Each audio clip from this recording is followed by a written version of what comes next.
Welcome, everyone, to today's Not So live stream, episode 2 of our Solasta Crown of the Magister Palace of Ice DLC gameplay series. I'm Commander Jorval, and I want to thank you for coming along on our journey today.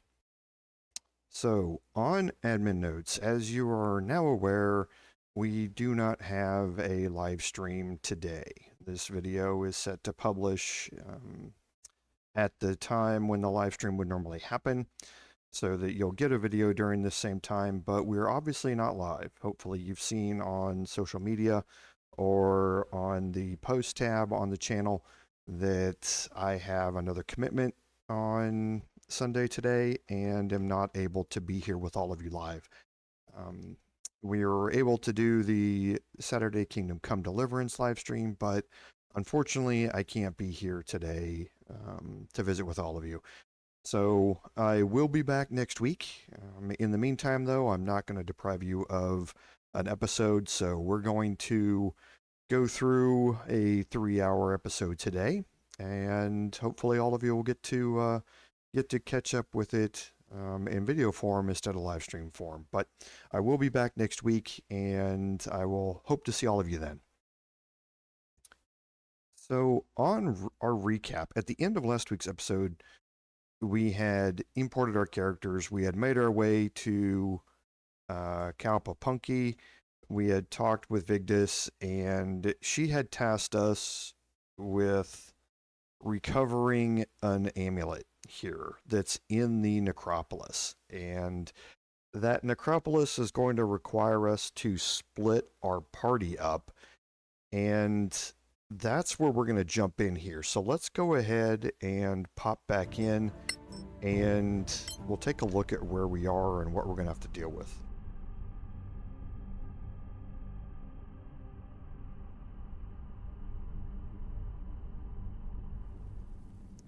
Okay, so here we are in the necropolis, and as I briefly mentioned last week, the necropolis here is broken up into a cross, basically. We have a slab chamber here, we have another slab chamber here, one over here.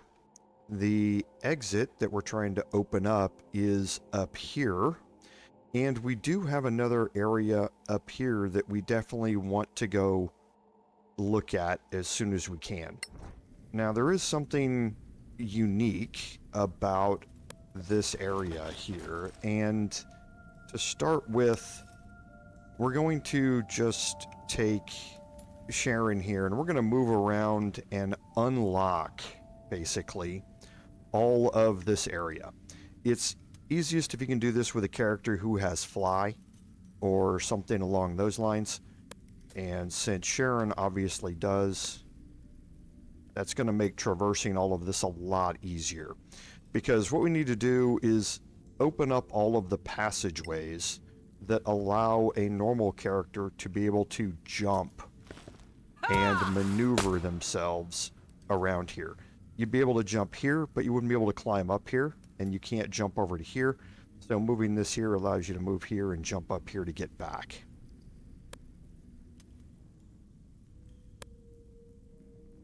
So we'll move here. That's going to unlock the pathway to get up here.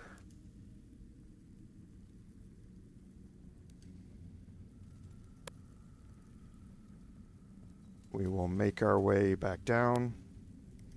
And now you can see where this slab chamber is. But we're going to unlock all of the passageways first, because we want as many of the options open to us to be able to traverse this area, especially this way here.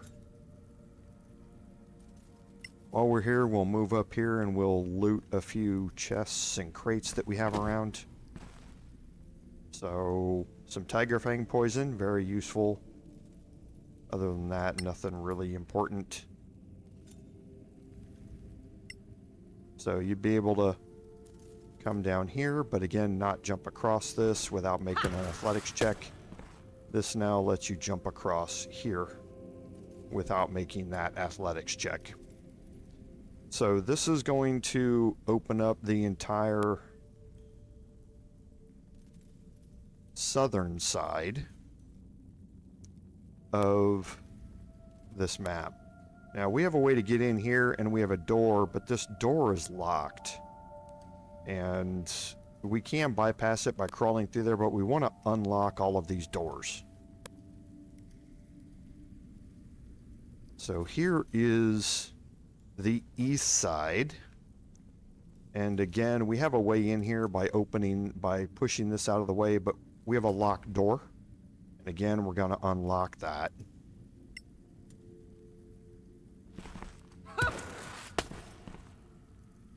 Okay, so this jump allows us, and you'll see here in a little bit what this is going to do. And I think...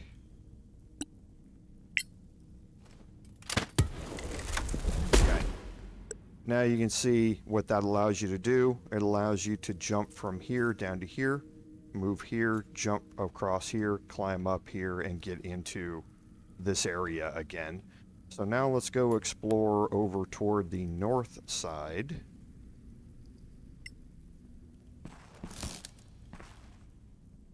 Okay, a spell focus horn. We don't really need it.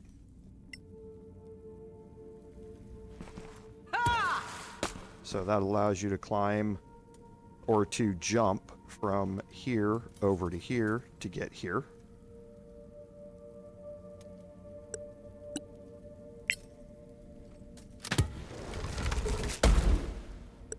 Okay, and this will allow you to jump across here with an athletics check if you want. We won't be doing that. Okay, and we're going to go look at this side here in a second.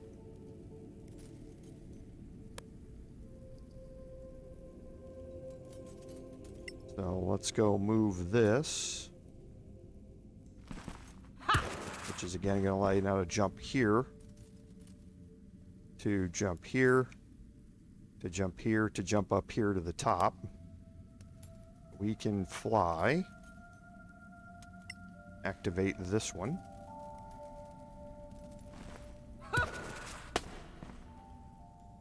Okay, and that allows you to make your way across here. That allows a normal party to move across here and get up to the east side.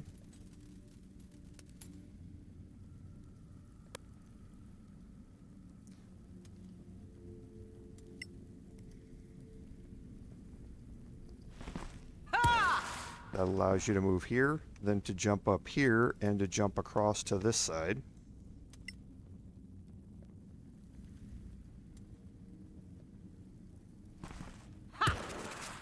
And this allows you to jump down and get back onto this central platform here. Okay, and this is the north side chamber. Again, a way to push to get in here, and a gate to get in. So how do we unlock those gates? And let's lock door, and lock door.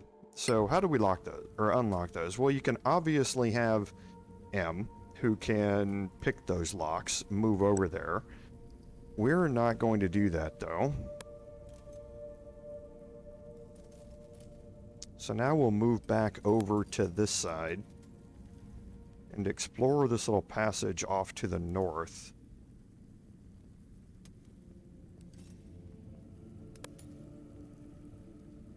Okay, and we have a chest and a skeleton corpse here.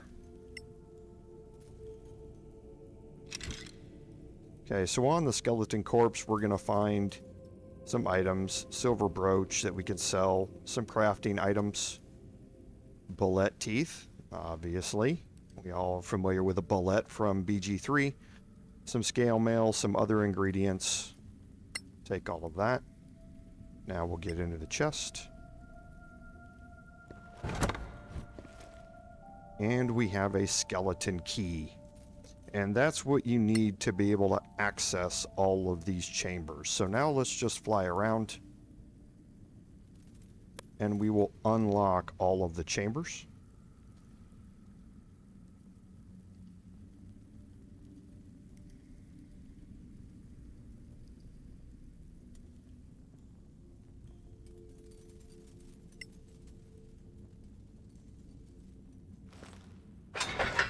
And we are not going to open up the auxiliary entrances into these rooms. You'll kind of see why here in a little bit. So we'll take some loot here. And there you see a slab that we need to stand on. Now that's not going to work with Sharon flying. Okay, but we will deal with that here in a little bit. So now let's head up to the north. And again, we're going to leave that closed.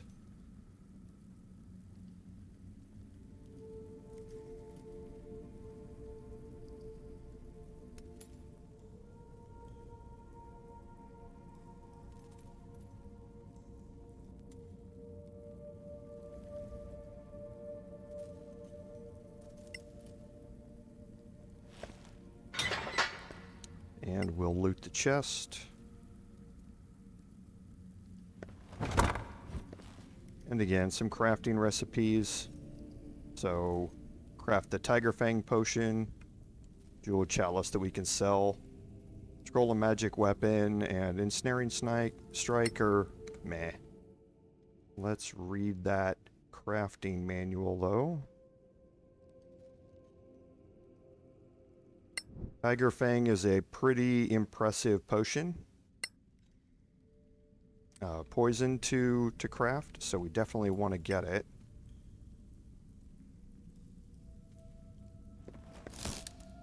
And a Frost Giant strength potion, always good. And a loot, nice. Did I loot all of that? Yes, I did. Okay, and now we want to look over here to the south. Now, there's nothing we can do about this opening. Okay, it's not closed up.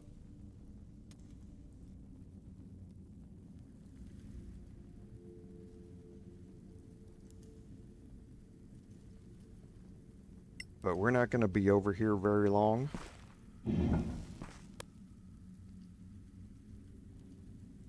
Okay, and back here on the back, we have a chest.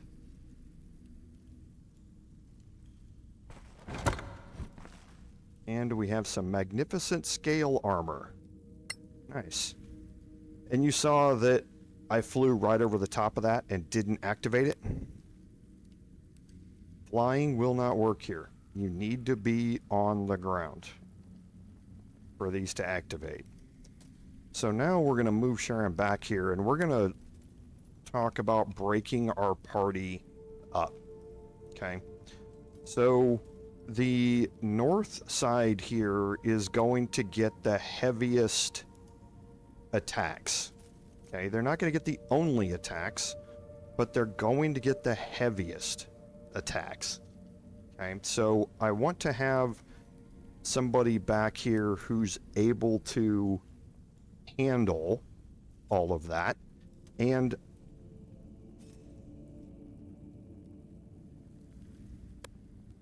Masuk here is a critical character, so we need to protect her at all costs. So it only makes sense that we put her in a location where she's going to be safe. And since I'm going to put the heaviest of my fighting or defensive characters up here at the north, I'm going to send her along with it. And who are those characters going to be? Well, one of them is going to be Sharon, and the other one is going to be my bard. Now, Masuk is going to be the one to trigger this plate. Okay. Sharon is going to be back here in the back, and my bard is going to be plugging up the doorway here.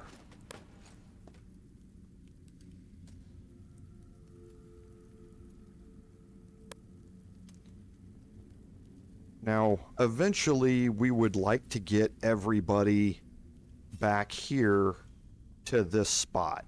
And the farthest distance to travel is from this one, making my monk, who has the easiest ability to move long distances, the prime candidate for this location. Rudi, who is going to have to move from here across this to get up here, has a much shorter path. So I'm going to have him stationed over here.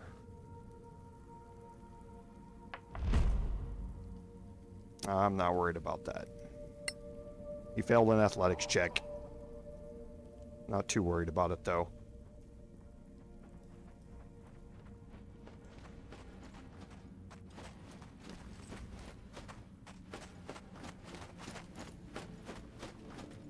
And since we are here, and Sharon is near, take that magnificent scale armor and drop it onto my bard and ID this real quick.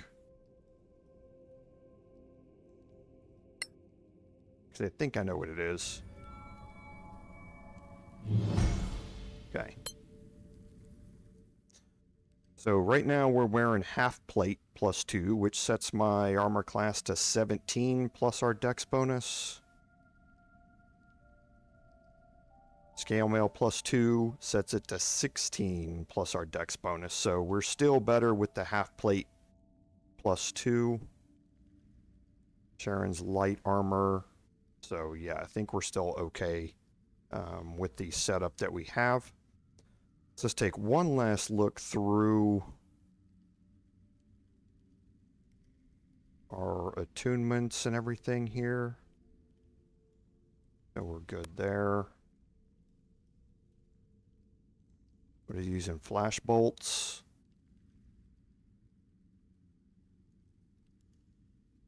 Let's actually change that. I don't think he's going to need it.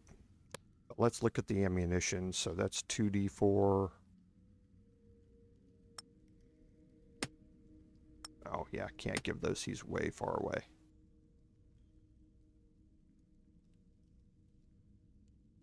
Okay, so yeah, I think I'm fine with those. Again, I don't think we're going to utilize any of these. For this, it would be nice if I have some left. I don't know if I do. I don't. Okay, so I'm good with the 2d8 here. Damage over time. Yeah. Fine with that. We're okay with all of this. I don't need the Ring of Fire resistance here, but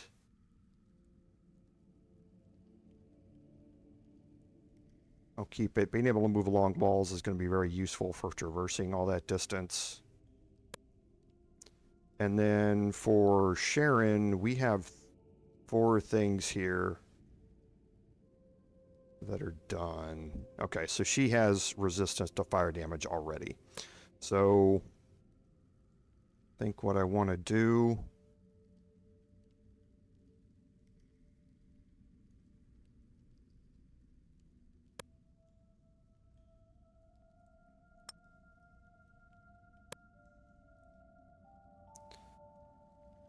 so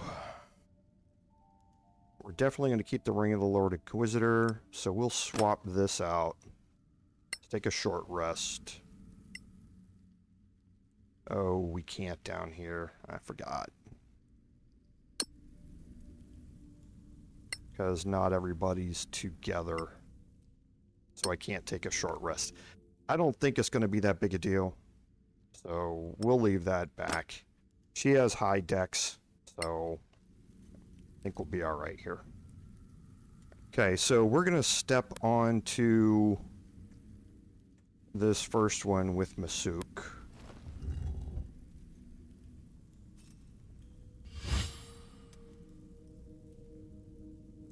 And you're going to get a little cutscene showing the result of that.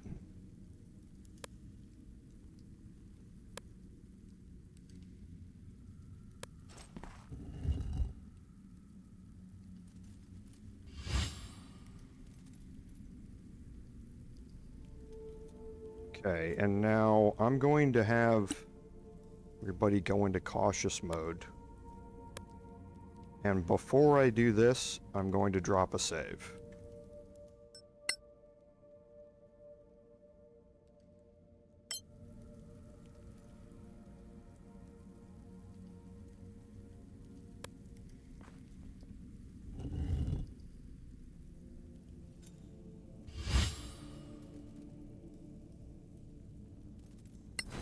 Okay, and I hit pause as quickly as I could. Okay, because we have spawned some enemies here. Oh, I actually got it really fast because they are they are not hostile.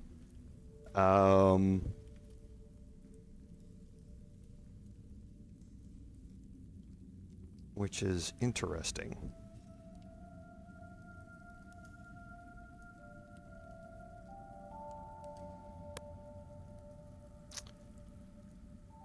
Okay, so we're going to cast darkness here.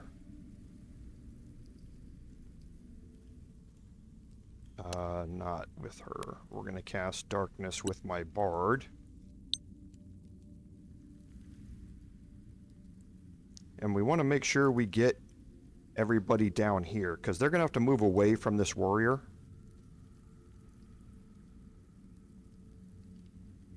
Darkness actually doesn't start combat, though.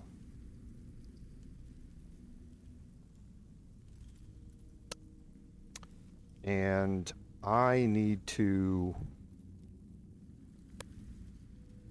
start combat. It's actually... She can't cast it, right? No, she can't. She could use Expeditious Retreat.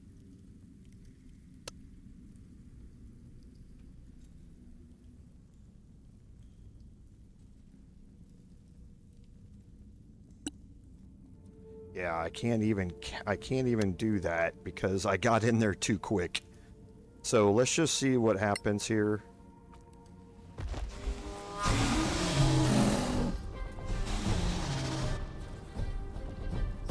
Okay, so I did get it in time. I forgot there's a little cutscene there.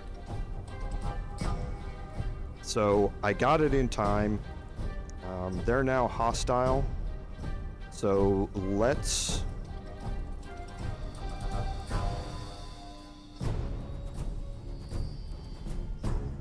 get our surprise attacks going. And I definitely want my bard to be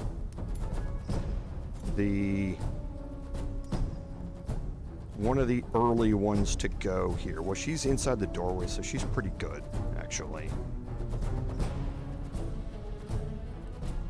Because I don't want Masuk going toward the end of the round.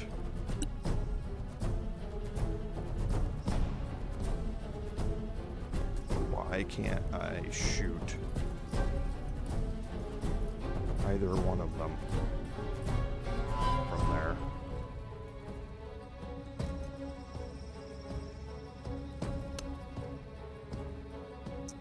Okay, well, we're gonna start this off no matter what, so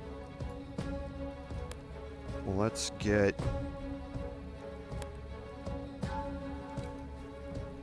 because these I'm not gonna be able to go after. This one I'm not gonna be able to go after. Well, I might. I don't know if I can shoot past the... I can. Let's go ahead and get this started with a sneak attack. They're now surprised. So they roll with disadvantage.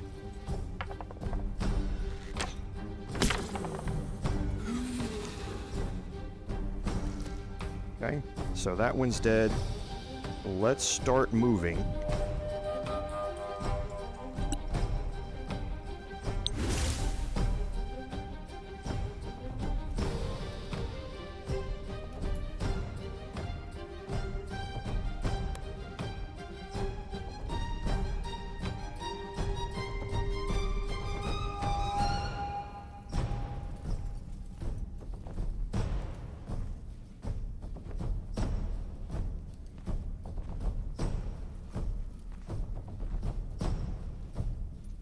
Okay, do I have shots on anybody else? It doesn't look like it.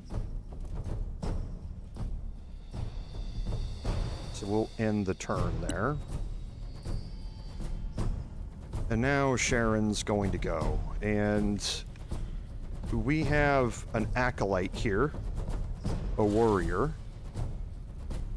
Okay, but we have a Kratshar out there. Okay. The Kratshar's over there. Now again, with the Kratshar, heavy spellcaster, AoE spellcaster as well. And we want to make sure that whatever we're doing here with Sharon, we want to protect Masuk. That's the ultimate goal here, is to make sure that during these first few rounds, when the Kratshar is still alive, that we don't have a problem with Masuk. Okay, and for that, let's see if we can get rid of the acolyte first.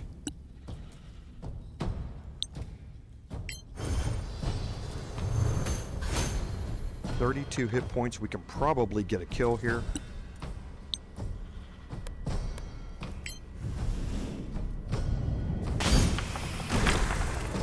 Perfect.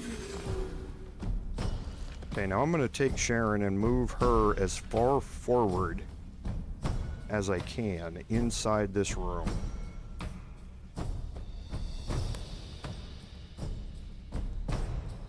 Because we are more than likely going to get an AoE attack from the Kratshar here. And I would like that to be focused up here, so maybe it can't reach Masuk. I would have loved to have started off the attack with Masuk, so that she would go first in initiative order, and then I could move her all the way to the back corner. But for now, she's just probably going to have to suck up whatever AoE attack we get from the Kratshar in the first round.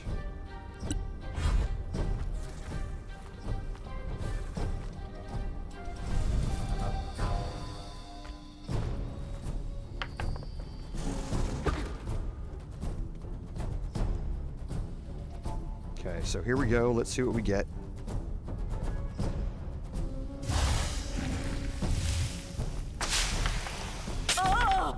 Okay, so all we got was an acid arrow. Well, I will take that.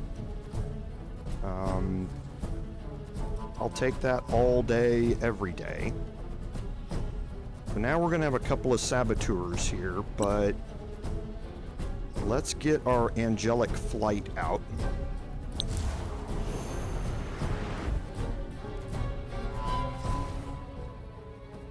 Okay, we'll move out here. Actually, we're just going to dash. And we will move up so that the saboteurs can't really attack us.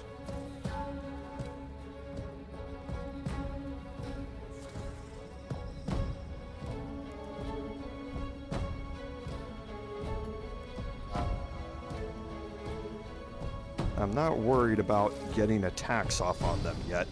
I want to get back here to this location.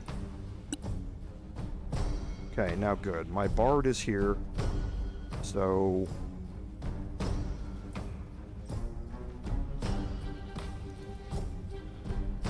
Kratshar is here.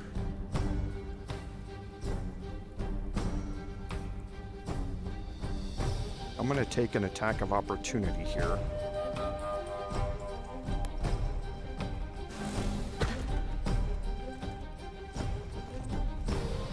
Okay, I'm going to cast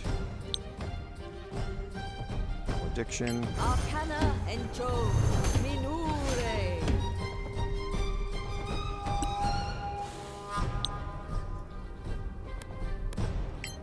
Get some damage on the Kratshar. Okay, so We got 2 hits there, and now I'll move forward and get my attack on the warrior. Okay, I'm going to defensive flourish.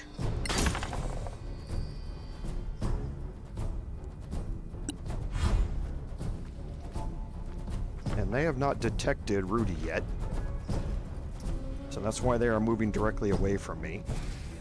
And now here, I have an opportunity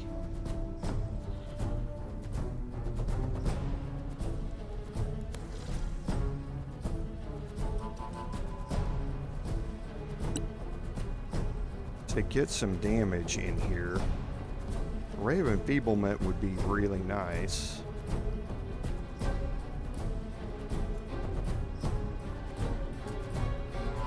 But I want to see if I have any other options. So I can get some damage on the Kratshar here.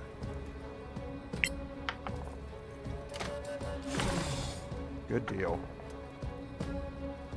Okay, and I maintain stealth. So now let's move back and away from any AoE attack that's going to be hitting up here. That's the goal, is to protect her.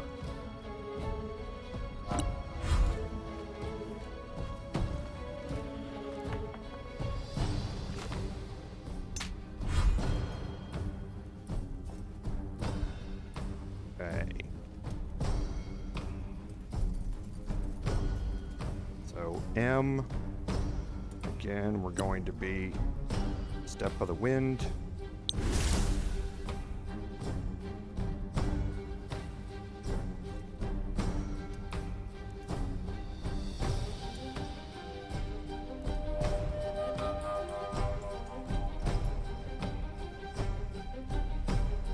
How far is that? 1, 2, 3, 4, 5, 6. So I might not be able to make that with Blessing of the Raven Queen. So let's just move out here. I'll actually be able to get a shot on somebody from here.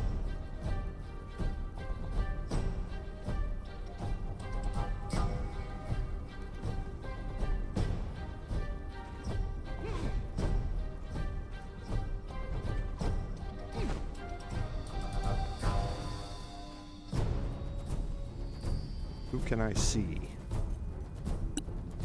I can see the Saboteur here. Nice. Well, yeah, let's get this shot off. And a crit. Okay.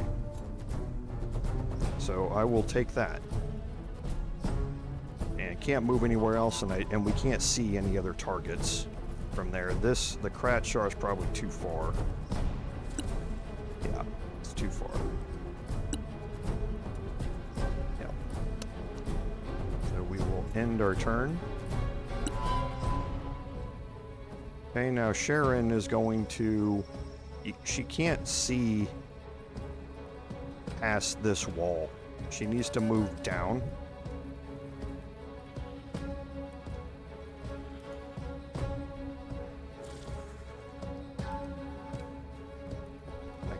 I can get a shot from there.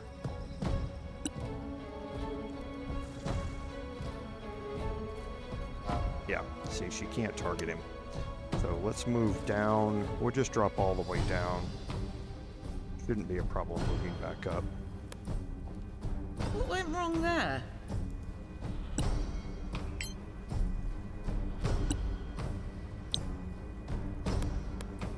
Solasta evil.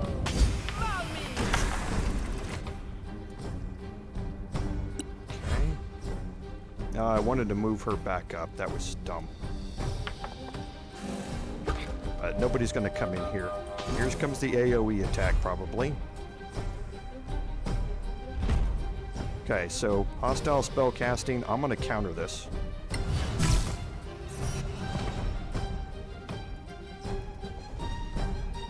And we're going to keep Rudi moving.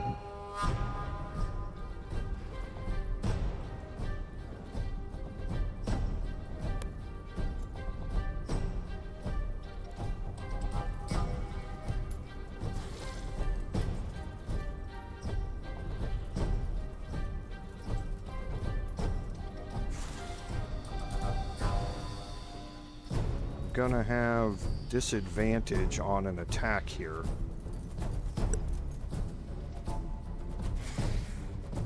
So if I tried to make this, it'd be with because he's prone. So I'm still undetected. So I'm gonna end my turn. Gracias. My fault. Oh, he got detected anyway. Okay, so we're gonna do the same thing. We're gonna back off, take an attack of opportunity.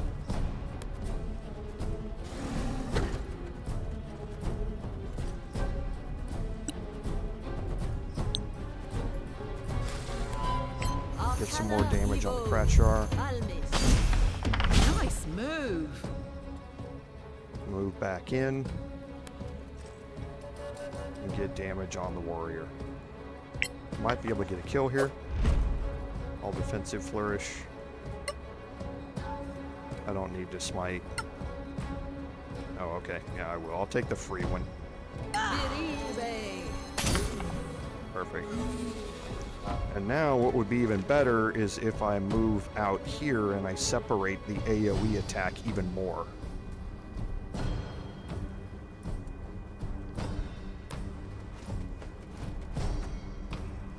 So this way a single AoE attack can't hit both me and Sharon. We're going to stay in hiding back here.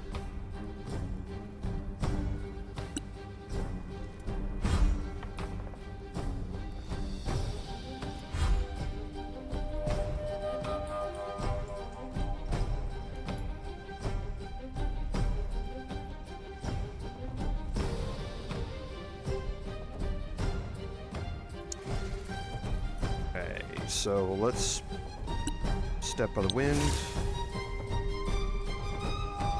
And we can move all the way up here, and now I can get shots with Rudi on the Kratchar as well. Yep, see I've got a line going over to it.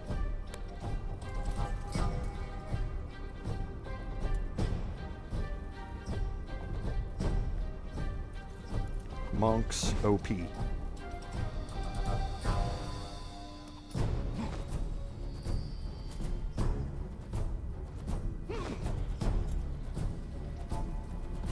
So let's get off some arrow shots and see if we can get a kill here on the Kratchar. Outstanding. By far the most dangerous enemy here to deal with, and just ruined his day.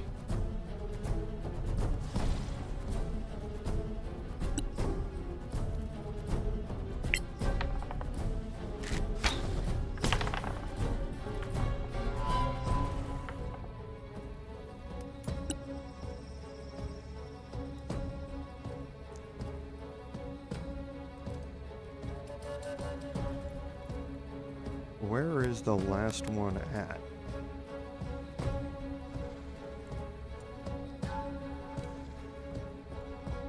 Because the Saboteur is here.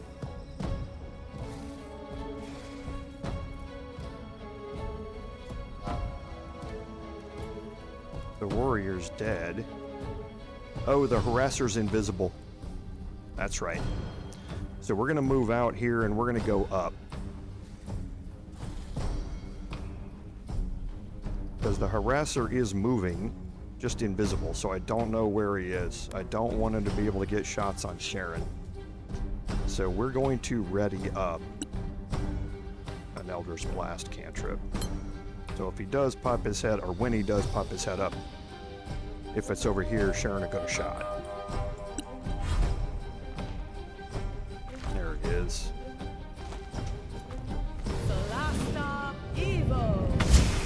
You have them now.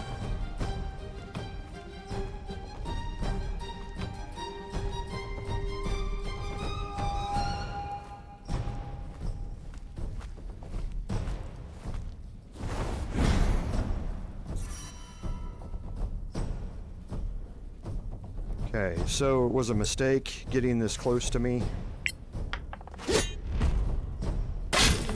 Not bad, eh? Okay, but what that does mean is that I can't dash.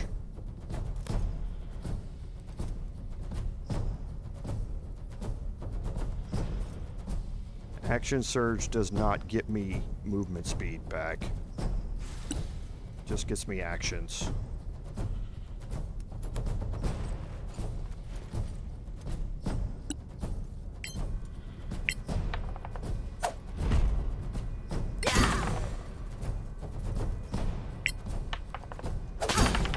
Impressive. Ooh, lots of damage there.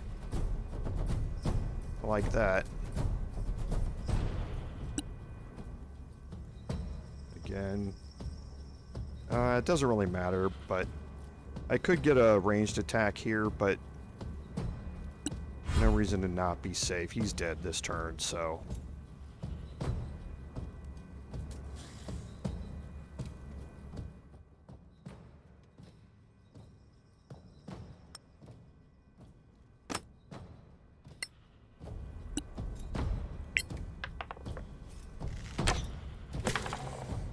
Of course you've been detected.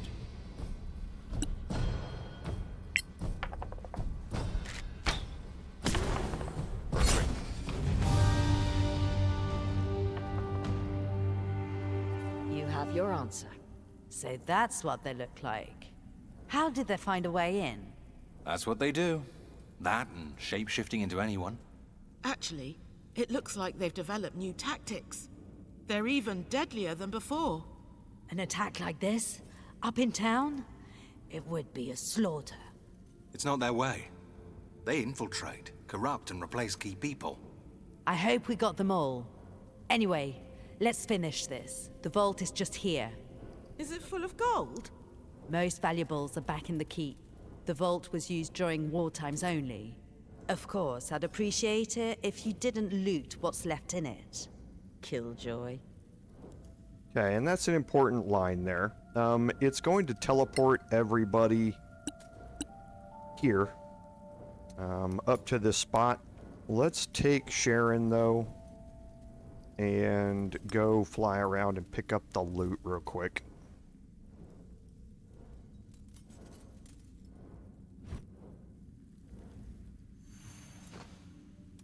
Radiant Motes is actually pretty good. Hunger of Hadar, knock is always good.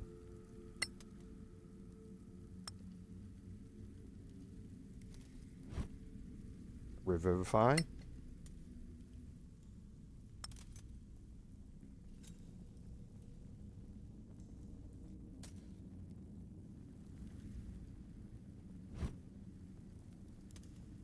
Magnetic Gravity, or Magnify Gravity and Intellect Fortress. Magnify Gravity is actually a fun spell in tabletop.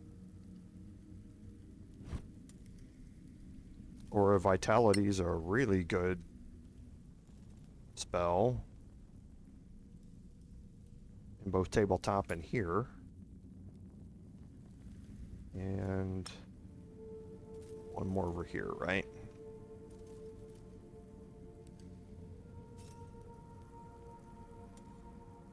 It's a duplicate of the Paladin or effect.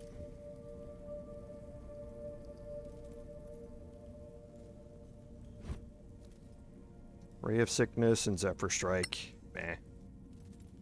Okay, so we got everything picked up, so let's meet back up here. And we can go up here and explore the vault.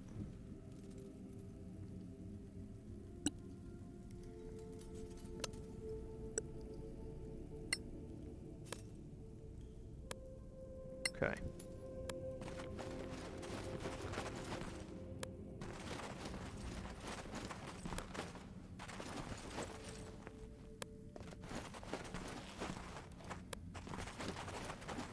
Etelin, Turnville.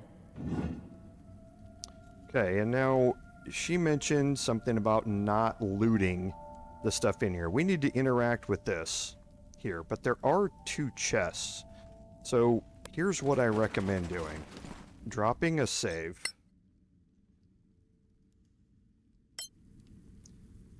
And we're going to loot these chests. Maybe I wasn't clear enough about the looting part. Okay. So she's going to be upset. We're going to lose 5 relationship status with the southern clans. That's the only downside to this, is that you're going to lose 5 reputation status. So some of this is randomly rolled loot. So if you want to take a look at it and see what you get, and then see if it's worth it to lose that reputation or not, that's what I would recommend. Okay, so Brimstone Fang. Yeah, nothing here that's really worth me losing the reputation.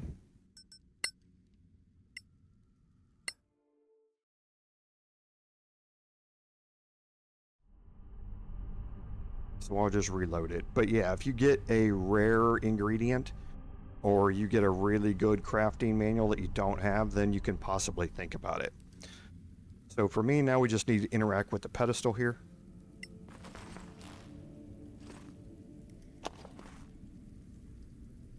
It's in the box. Great. I'll take it if you don't mind. Wait a second. This is a Manacalon box. A pretty one. I said no looting. Thank you for the help. I owe you. I need to bring this to Vigdis right now. She must be worried. Hey, we're coming with you. What? You think I'm one of them? We find traitors by the dozen these days, so... Fair enough. Let's go.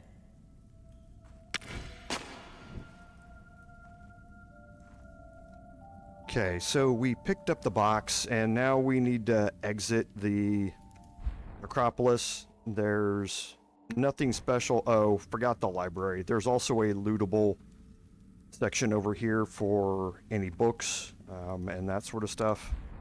So you can loot all 3 of those, see if you get anything spectacular or not. Looks like there's a chest out here that we forgot to get.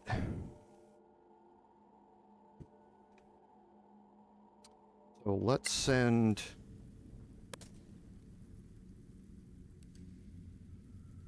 Oh, it's the body.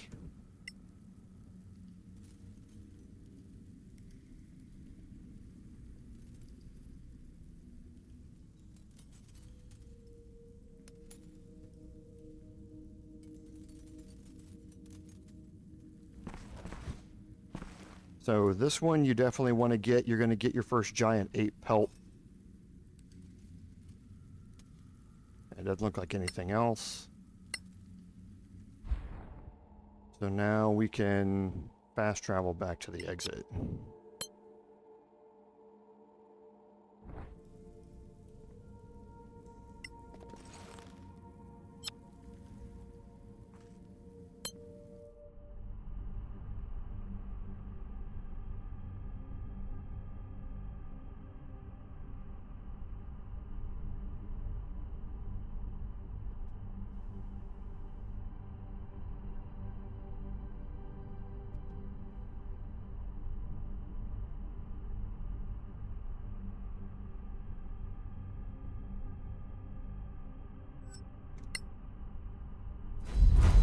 Okay, and that's going to complete the Something Missing quest.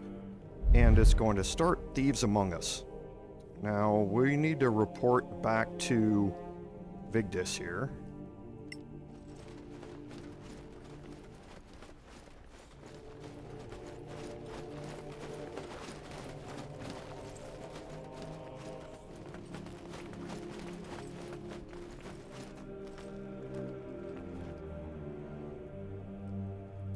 Do you have it?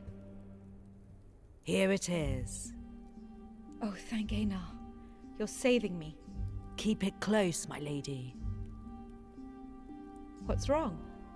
There was Sorrax in the necropolis. Probably after it. Gods. Well, I need to go back. We'll find out what happened. Thank you. Where do we start? Everybody's a suspect.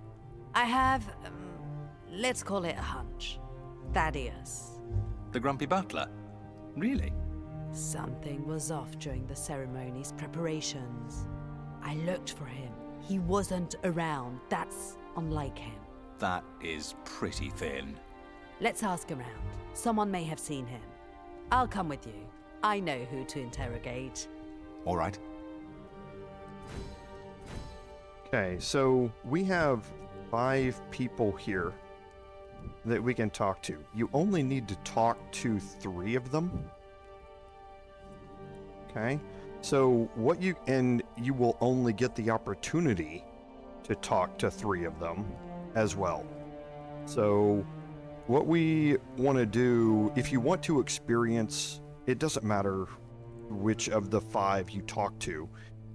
If you want to experience all of them, though, you can save, talk to 3 of them, reload, talk to the last 2, and then a third that you've already talked to continue on. But there's nothing that's in particular any different for any of them. And you see that we gained 10 more relationship with the southern clans. So we went from 30 to 40. If you looted that, you would be at 35. You would not be at alliance yet. At 35. That would be the only difference. So you wouldn't be getting a rebate on your supplies. But that's the only difference. And you're going to be going up in reputation with them quite a bit here. So there is some stuff that we can loot here. Okay, nothing really spectacular.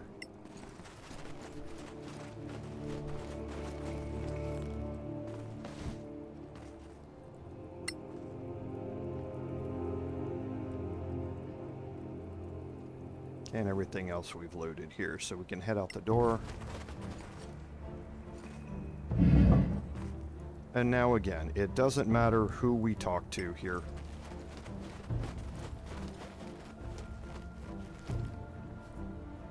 Hey there. Well met. We'd like to know if you saw Thadeos early this morning. Oh, I don't remember seeing him at all. Today? No. And I was here pretty early. Could he have crossed the gate without you noticing? Well, I'm busy, but the guard would have seen him then. Thank you. Oh, you're welcome. Okay, so we can ask if anybody near the gate's seen him.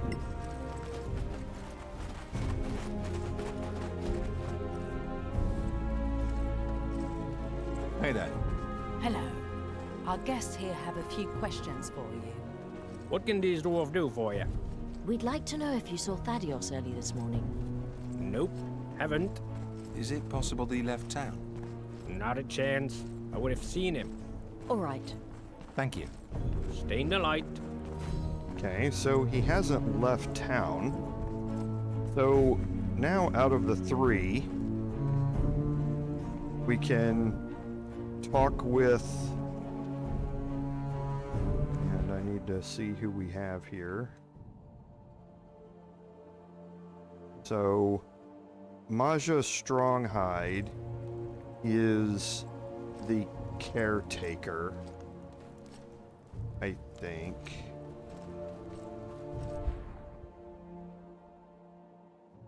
And Maya's informant, I can't remember, or Masuk's informant, I can't remember who it is, actually. So, it doesn't matter who we talk to, but...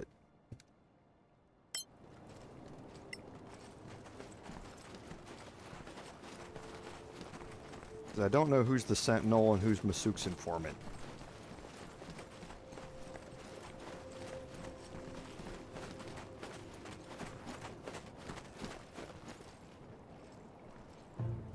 Hey there. Hello. I need information for our guests here. Gert Brownbottom, at your service. We'd like to know if you saw Thadeos early this morning. He went out at dawn. Said he had preparations to make for the wake. Did he come back? He did, shortly after, and remained since then. Thank you. Adi, soldier. All right, let's talk about this for a minute. Clearly, Thadeos went out to the mausoleum very early.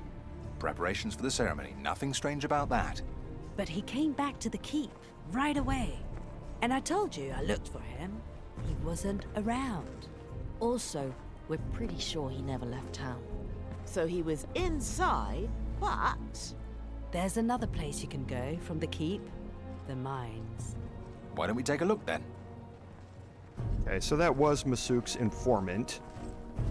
And now we need to head to the mines, which are over here by the keep as well. So let's head over here and pick up some ingredients first.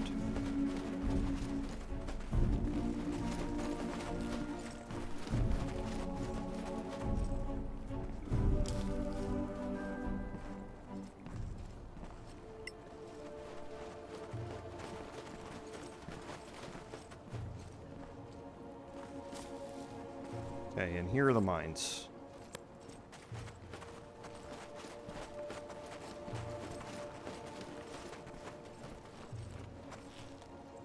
Okay, so I'm gonna put everybody in cautious mode. I'm going to overwrite that save. And head in.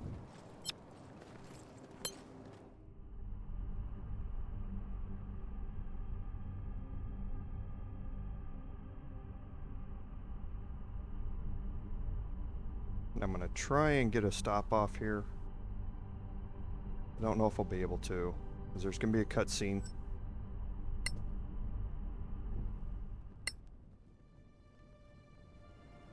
Yeah, so as soon as I get in here, we're going to get a cutscene. This is the housing side of the keep.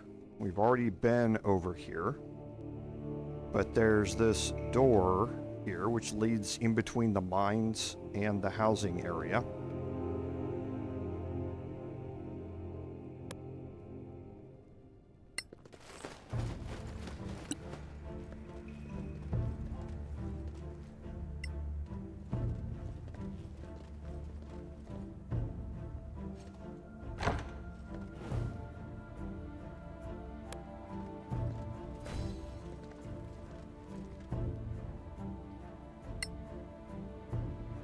Okay, yeah, see, they're not attackable here yet.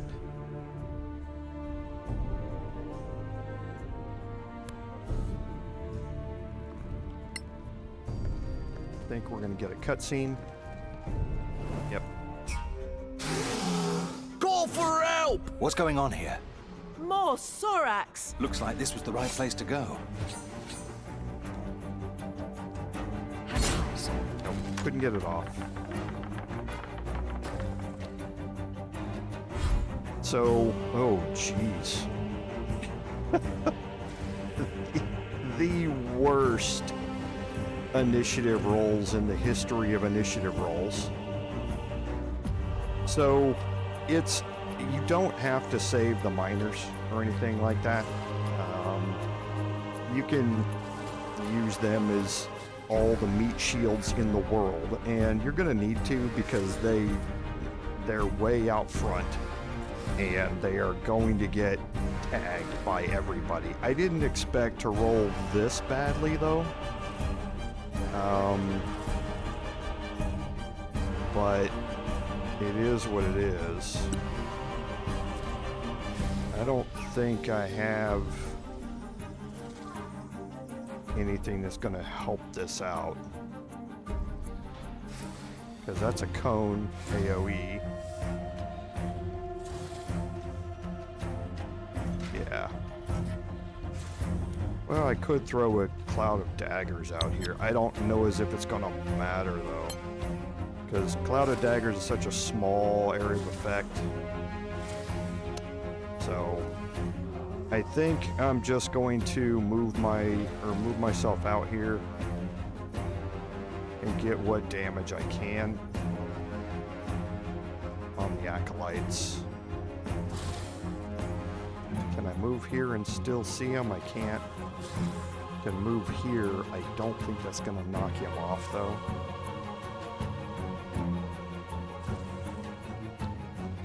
Yeah, I'm going to get attacked by everybody here in a little bit.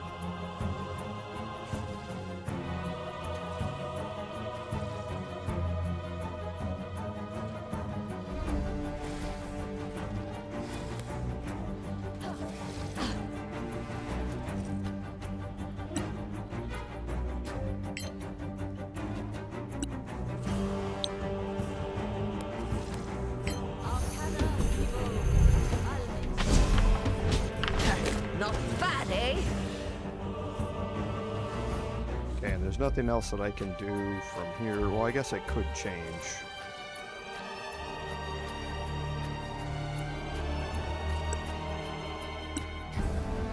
Not gonna matter though.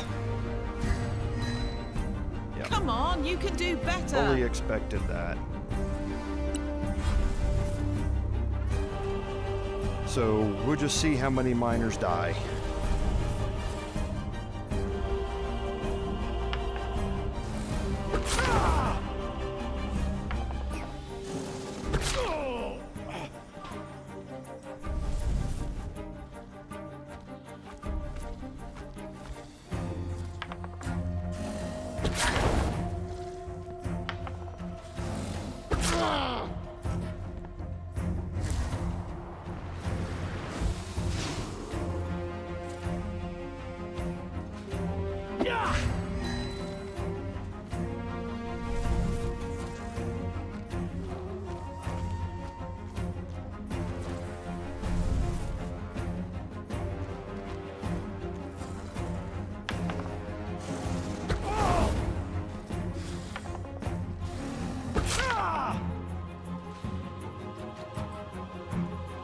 Okay.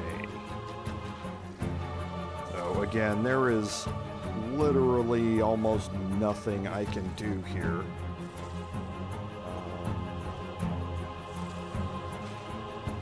To get close to, or to have some impact on this.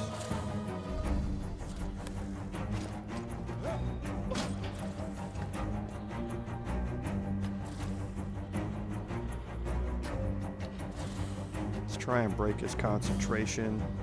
If he does, the fall damage will probably kill him. Of course, you've got to hit first.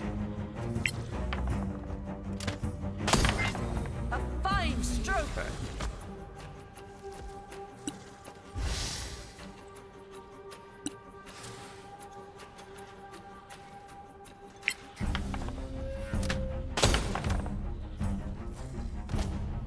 Okay.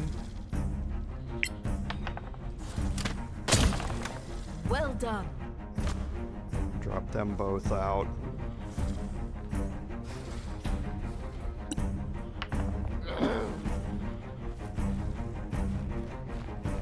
And they love to invoke attacks of opportunity. These two are going to probably move forward and do something else horribly stupid.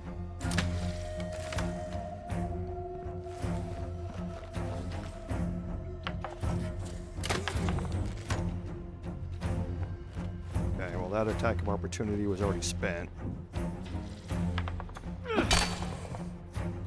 He's gonna invoke 2 attacks of opportunity there. So he was doomed. Okay, so let's, now that the miners have moved up the stairs, let's try and move down here and absorb some of the attacks from these enemies.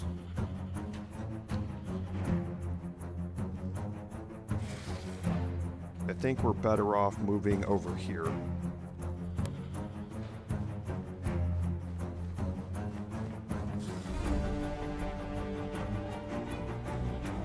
Okay, we've got Stunning Strike.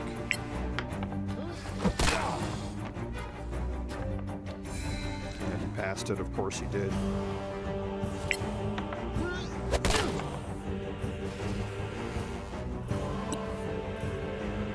Okay, so Sharon, we're going to move forward, but keep her up off the ground.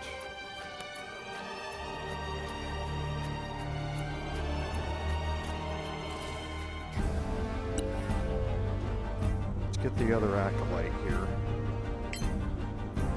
See if we can get a kill.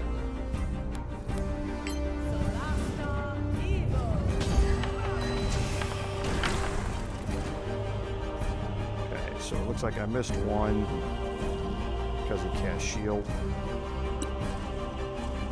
Now, Masuk, if I can get attacks long range here, I'll take them.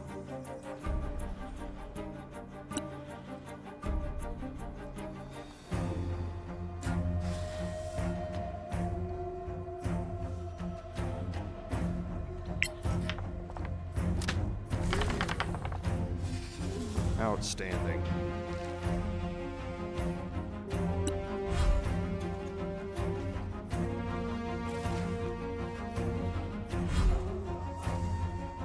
Okay, so we'll move our bard up here.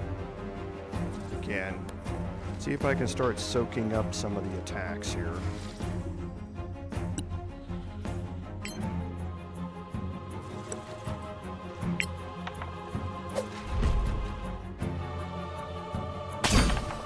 Lucky?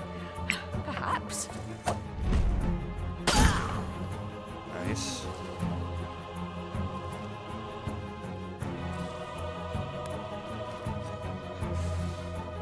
Put that 26 armor class out front.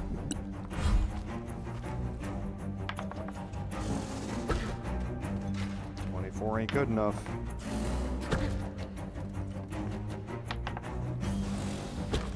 Okay, with a 26, I'll defend.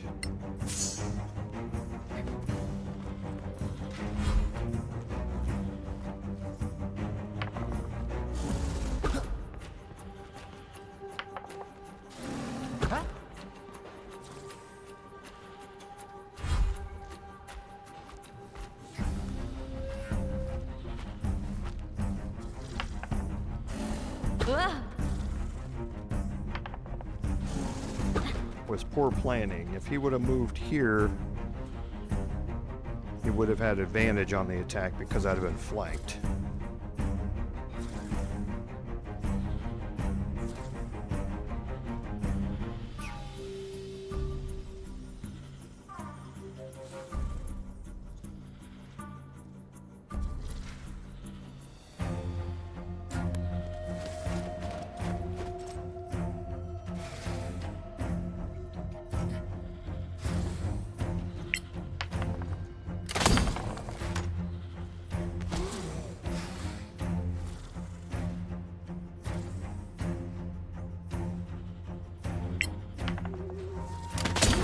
One foe down.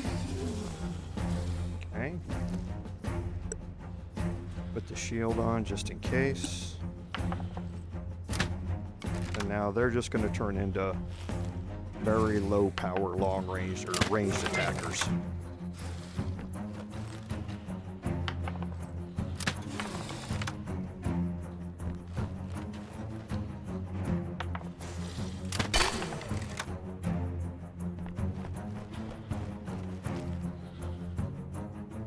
So we're going to Flurry of Blows.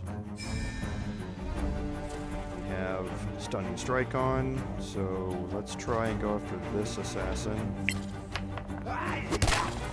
No quarter given. And of course, Bastard.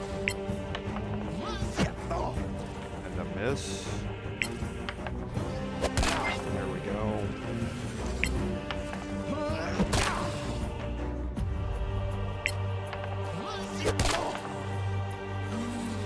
Okay, and then we'll again move up.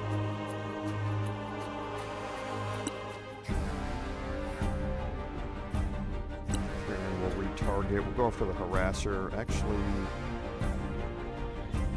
I might be able to get a kill on the assassin. Actually, I should be able to get a kill on the assassin. Ha! That must have hurt.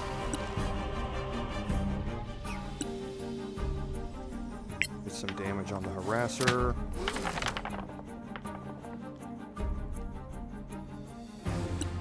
Okay, and now my bard. Let's flank. Let's not use malediction. A crit. We don't need any of the flourishes. We will drop a divine smite. And we'll drop a level 4 Divine Smite. He's got 54 hit points. Actually, we probably do this with level 3. Crush him.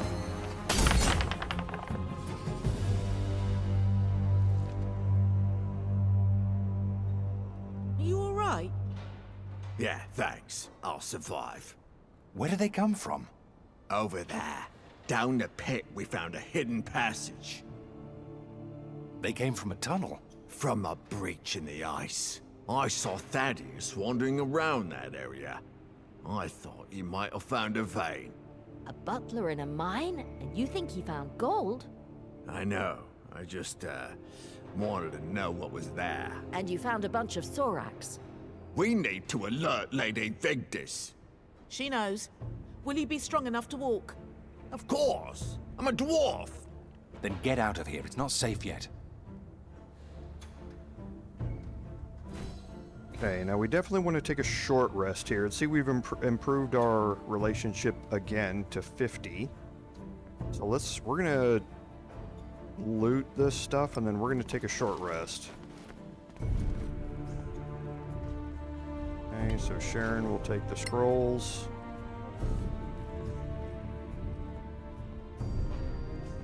Arrows +1.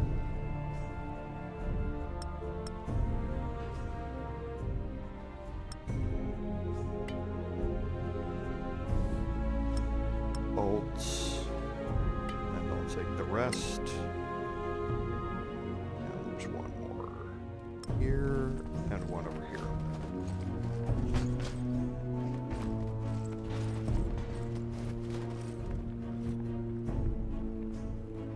Mordenkainen's faithful hound, huh? I like that.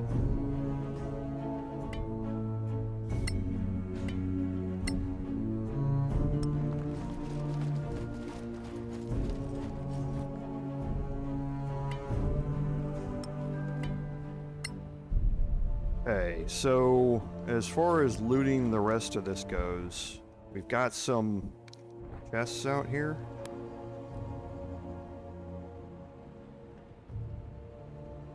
That we can loot. I think these are more scarn stones. Yeah, scarn powder.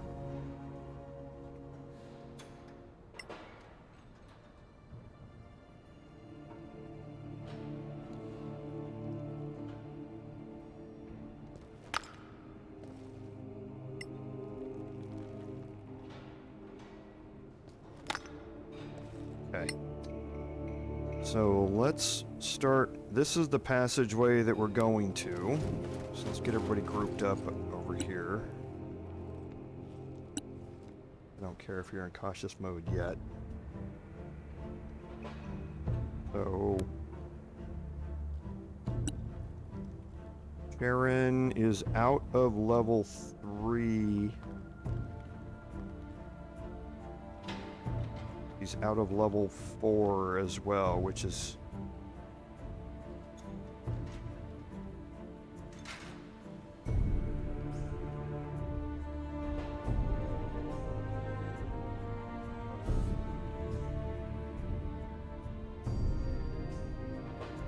Let's take a short rest.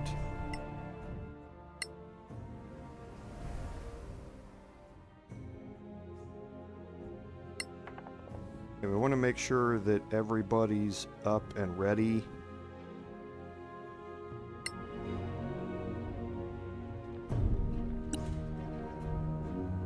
And we're going to again drop a save.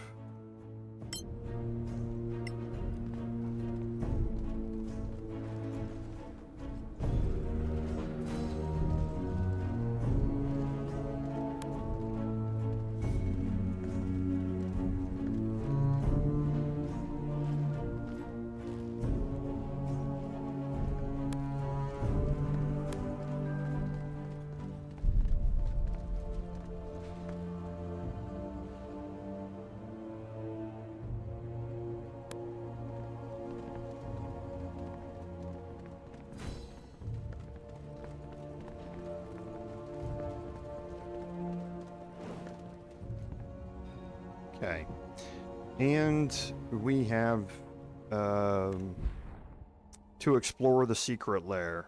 So the place we're going is right over here.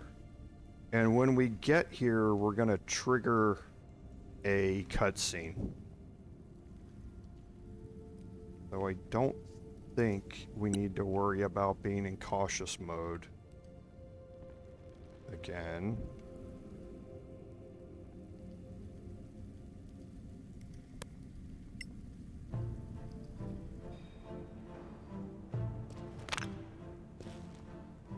think everybody's going to get teleported back over here anyway. Once this cutscene goes. So...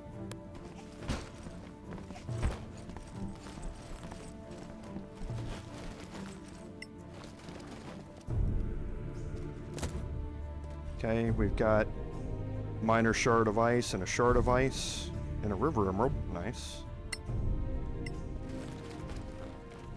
So if you do want to wait to craft the boots of the Winterlands because of picking up that ingredient, you can.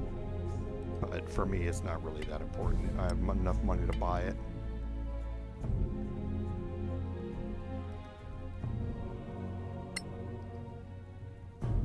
Okay.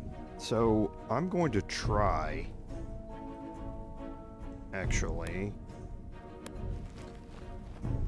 I don't think this is going to work. I think we all get teleported. Think you could do it?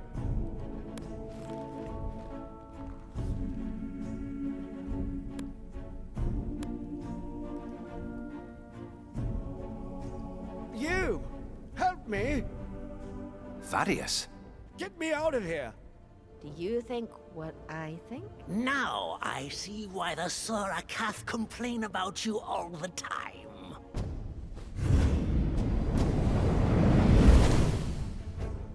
What? They shapeshift too? I heard some kind of mechanism. Okay, so I couldn't get it in time. And you do get teleported. Okay. So... that wasn't horrible initiative. I would have preferred to go before the Incubus, but the most important person here is the Battle Mage. Okay, you need to eliminate the Battle Mage. That's just the end-all be-all of this fight, is to get rid of them. So...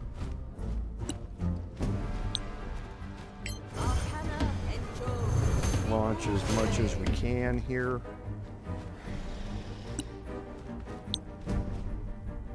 I'm going to turn off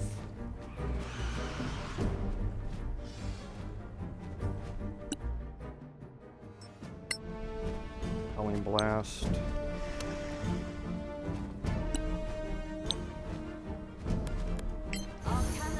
Just so I don't knock him back out of sight. Nice move.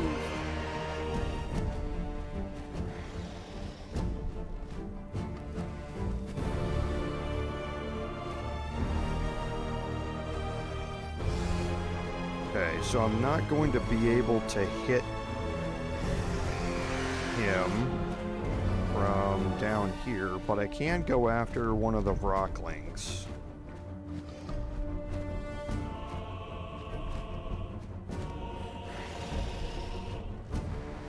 Which I think I'd like to be here.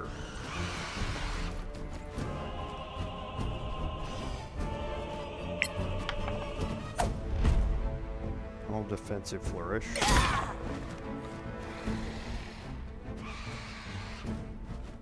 And now I can probably turn Repelling Blast just so I don't forget it. Okay, so M is going to sacrifice a little bit here. We need to, like I said, we want to get rid of the Battle Mage.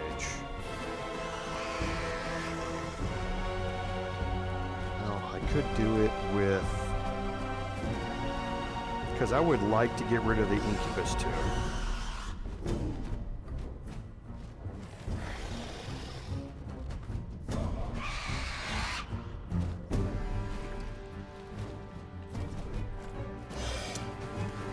Let's see if we can knock him out of this fight. Because yeah, only 15 hit points left on the Battle Mage.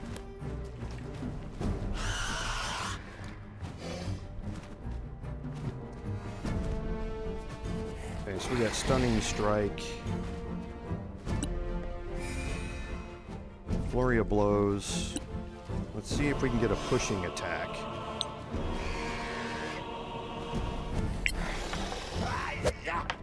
Wait till the next one. Okay, Okay, I expected he was going to fall.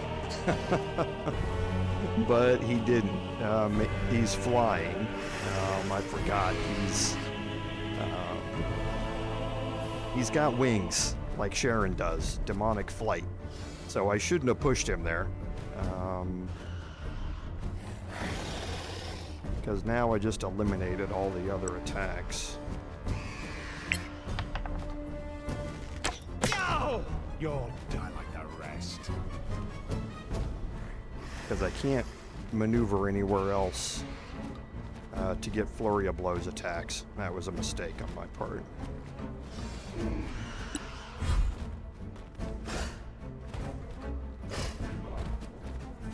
Should go toward my bard. Yes. Okay, so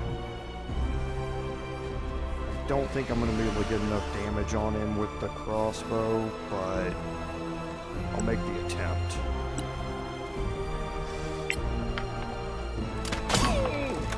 Ooh, maybe I will.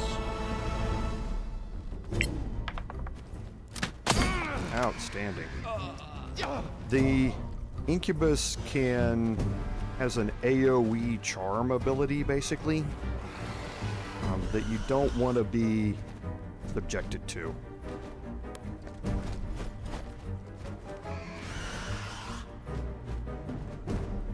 Actually, I should take this attack of opportunity. I moved forward one too far. That was a mistake. I'll action surge. See if I can get rid of this rockling. And let's see if we can get rid of this rockling too.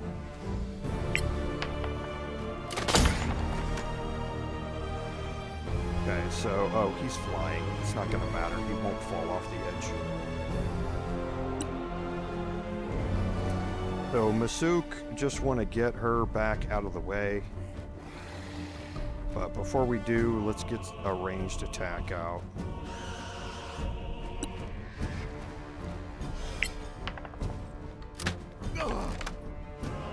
Good old 2 hit points.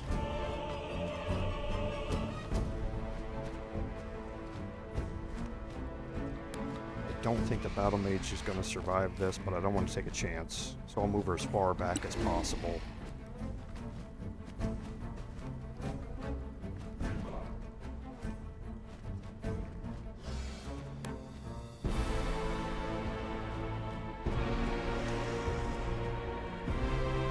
And I should be able to twin that, or quicken it.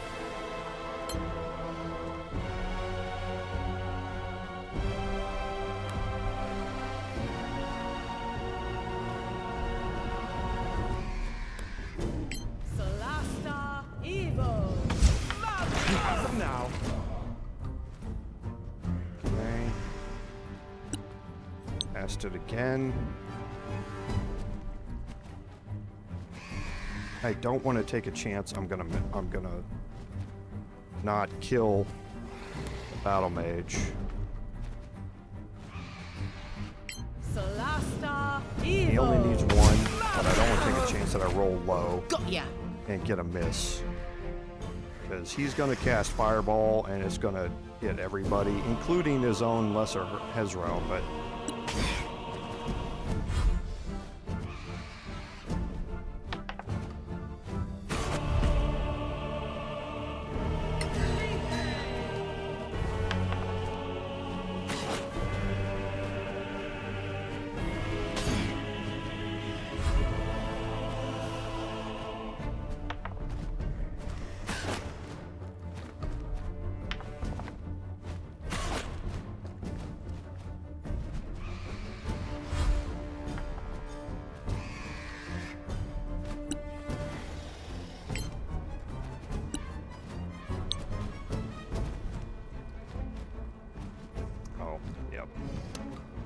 To invoke the attack of opportunity. There it is.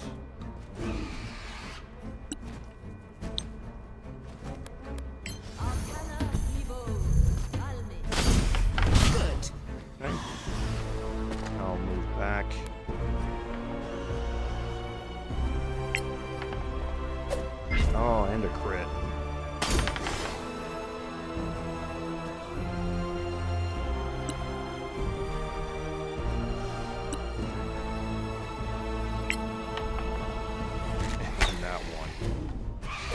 Well, had to happen.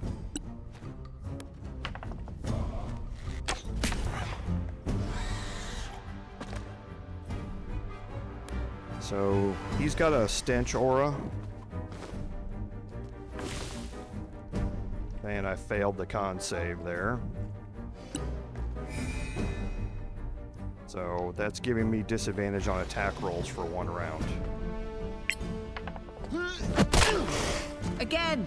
But since I'm flanking him, that's going to offset. You can see down there in the bottom left-hand corner.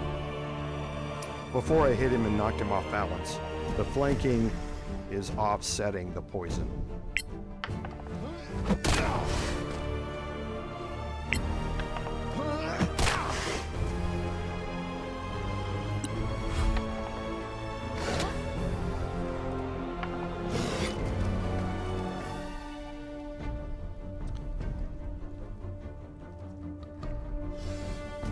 We're just going to wait.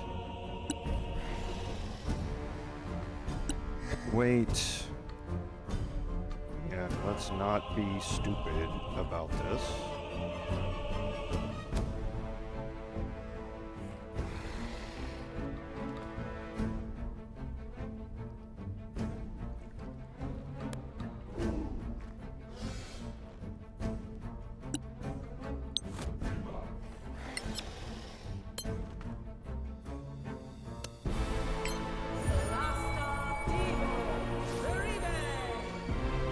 Okay, we'll see if we can get some bestiary entries here.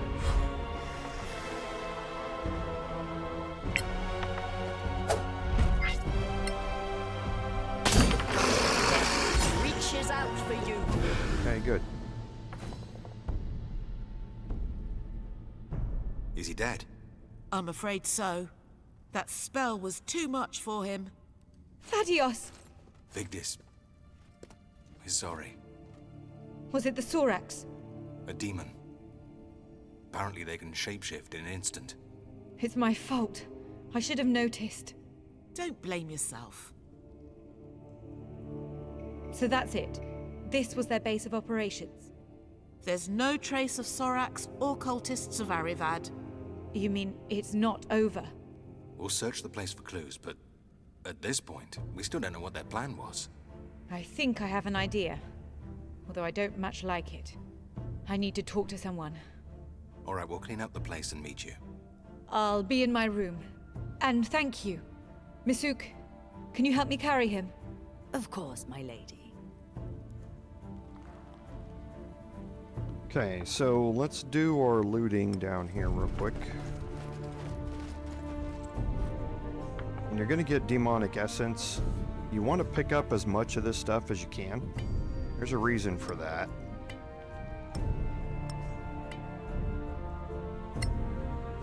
Okay, and now you see that we have basically a secret door over here.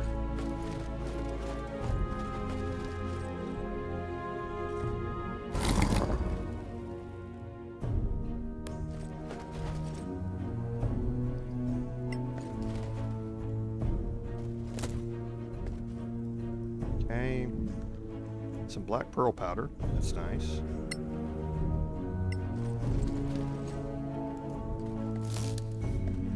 And some more. And then we have a chest. Now the stuff you're going to get here is somewhat randomized, except for this. Okay, so we're going to need to ID this. You can see it's got this icon. It was forged by Dwarven Master Smiths. It's got a magnificent breastplate and another bag of holding. Nice. I will take that. What else did we get? Primordial crystal. So let's ID some stuff here. Well, let's read Marake's Torpor. That's a potion that puts you to sleep. Let's ID the breastplate. Pretty sure I know what it is. Yep. It's just a breastplate plus 1. You can get plate mail plus 1 out of it. And you can get up to plus 2 with splendid stuff as well. Let's ID the battle axe. And that's Skull Cleaver. So, Skull Cleaver is the first of the dwarven items that you're going to find here. This weapon requires attunement, so you need to have an attunement slot for it. Your Constitution score is 21 while you're wielding this and are attuned to it. It has no effect if your con score is already 21 or higher. Your initiative is increased by 3 as long as you were attuned to it, and you can cast haste once per day. Now this is a +3 weapon, so it's +3 attack bonus, +3 to damage. So if you look down at the bottom, it's a battle axe, which is a versatile weapon. You can wield it one-handed or two-handed, and it does 2d8 bludgeoning damage as well. So that's a little weird because battle axes do slashing damage for the most part, and it does force damage. This one does force damage, 2d8 force damage as well. So it's a great weapon, and I need to make sure that I have an attunement slot ready for it. Okay, we're going to get rid of the Frostburn Longsword and use Skull Cleaver instead. Since it's versatile, we can still use it with our shield. Okay, so I'm probably going to get rid of the Cloak of Protection here. Trying to think if I'm going to need these yet. I may get rid of the Boots of the Winterlands temporarily and replace it with this. So let's go into Rudi because we need to make sure that his weapon mastery is set to battle axe. Okay, and we do. We have it set to, one of his weapon masteries is battle axes. So with a battle axe, you're going to knock them prone if they fail the Constitution saving throw. So let's pause and take a short rest. We will attune by removing the boots and adding in Skull Cleaver. And now if I look at him, we have a Constitution of 21. So that's upping our hit points now to 132. We gained an additional 12 hit points there because of it. So I can take another short rest and just get my hit points up. Perfect. Okay, you're going to be finding more dwarven items as we go through this. So be prepared for needing some more attunement slots as we go. Flaming Sphere, always fun.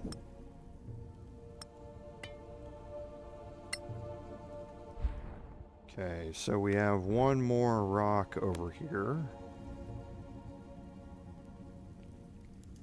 There it is.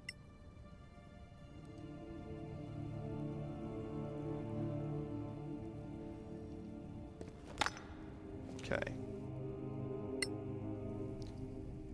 Now we just need to return to Vigdis.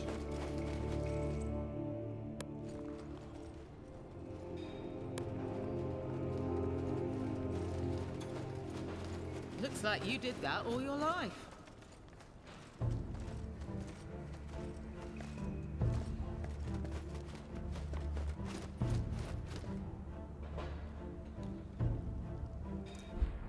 Let's see, I can fast travel. I don't think I can fast travel to there. I can fast travel the exit though. And then make my way back here to the housing area.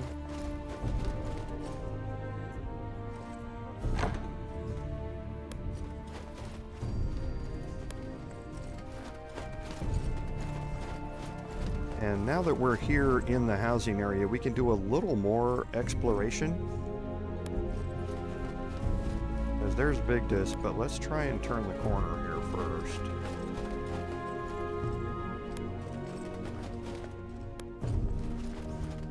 Because we have another room down here we can get into. And we have a bookcase.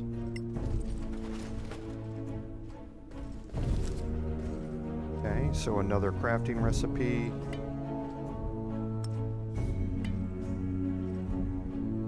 Sleet Storm is nice.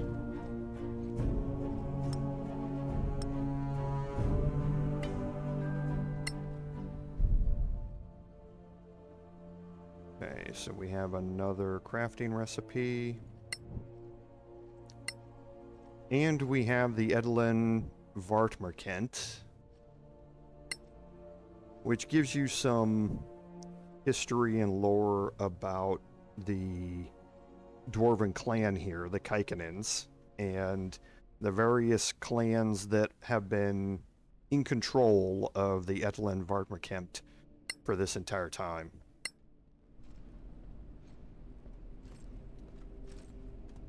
And I don't think we can get into any of these rooms here. These are Lady Ragnhild's quarters. Yeah. These are Lord Harold's quarters.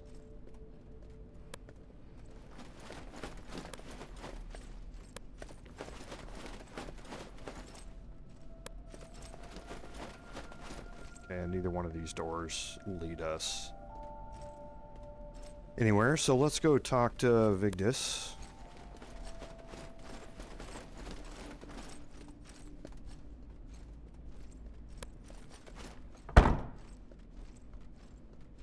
Did you find anything in that hideout? Nothing of interest. I've asked Maya to join us. She knows an ancient spell, one that's not taught in our temples. Though I hear it used to be part of every cleric's prayer book, back on Tirmar. Speak with dead? You've heard of it?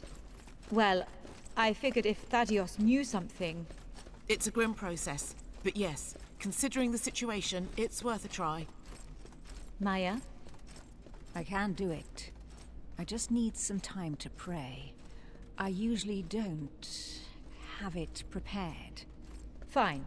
I suggest we spend the night here. Stay together. We can share a meal and... well, I suppose that's a second funeral today. Won't your family find this strange? They chose me as Vartmerkent. They'll have to live with my weirdness. All right. Are you suggesting we all sleep here? In your room? Come on. I did it 1,000 times in the Badlands with people...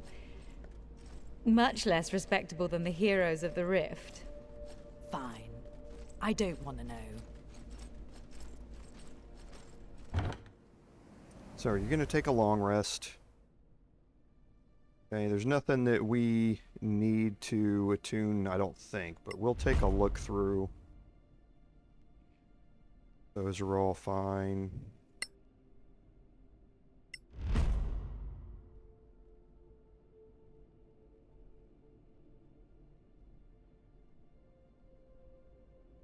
Yeah, that's fine.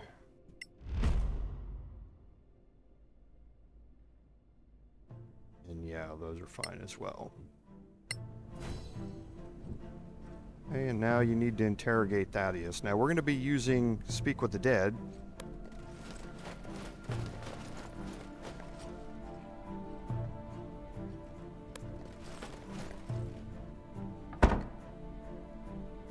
Well, Maya, are you ready?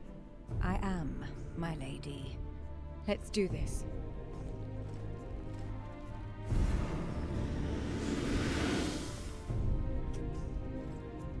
We can't ask too many questions, so choose them carefully. Start a question with his first name. Okay, so normally Speak with the Dead, you can ask 5 questions. We've only got 3 here.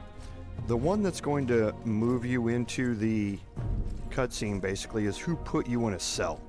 So if you want to, you can ask 3 questions here. You can ask all 3 of them. So if you want to get the most information, you can ask this one last. However, it doesn't really matter, and you're going to see why. Thaddeus, who killed Lord Kaikkonen? I don't know. Thadeos, who killed you? I don't know. Nice try. So his only answers are, I don't know, to anything else. So if you pick who put you in a cell first, it's not going to matter. You're not going to miss out on anything. Thaddeus, who put you in a cell? Ragnhild did. Ragnhild? No! Why would she do that? She tried to steal from my lord's casket, and I saw her. The amulet. She triggered the safeguard. That's why the amulet was teleported into the vault. What happened when you saw her? A horned face, a spell, I don't remember. He's fading. He won't answer anymore. We know enough. I can't believe it. Maybe your cousin has been replaced too. We need to arrest her, now. Okay, and that's going to complete Thieves Among Us and start the secret plot. Now you notice that we have both Masuk and Vigdis attached to our party now, and they are both critical characters. Okay, now here in her room, and I can't remember if looting this causes a problem or not. Let's see. It does not. So feel free to loot all of the stuff in Vigdis's room here. Hypnotic Pattern. Vanishing Smite, which is nice. Crusader's Mantle.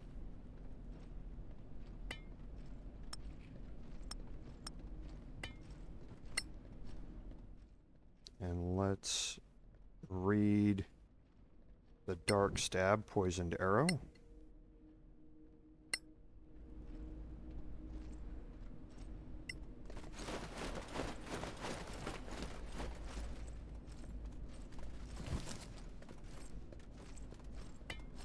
So Aura Purity, same thing as the Paladin Aura.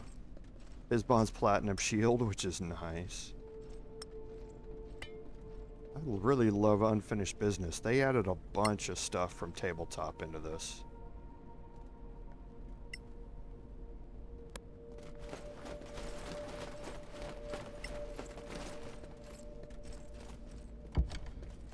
Okay, and I think that's it. Okay, so now you need to get to her room again, which is down here. And now you can see we can interact with the door.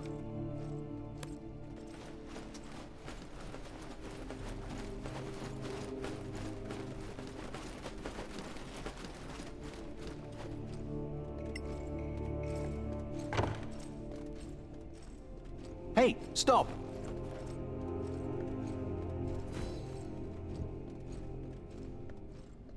Okay, so we saw a quick cutscene of her leaving. There's a minor gate here, but before you go, make sure you loot the chest.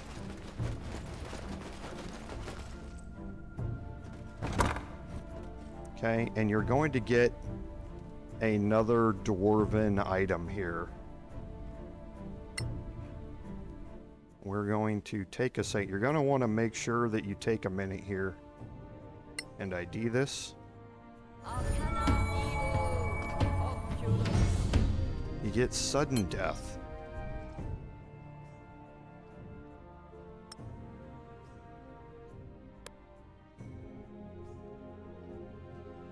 So, sudden death, like all the other dwarven items you're going to get, requires attunement. Your intelligence score is 21 while you're wielding this weapon and attuned to it. Your attacks score a critical hit on an 18, 19, or 20 while you're wielding this weapon and are attuned to it. It's a +3 weapon and it does 3d4 acid damage So if you look down there at the bottom, it is a monk weapon. Daggers are monk weapons. So this is a huge benefit to our monk here. Now we can wield this offhanded, but our gauntlets of shattering are not light. Okay, so I couldn't use my bonus action to do this, so we're just going to replace them. Those are +2. Do 1d4 +2. So now look at what my oh, I have the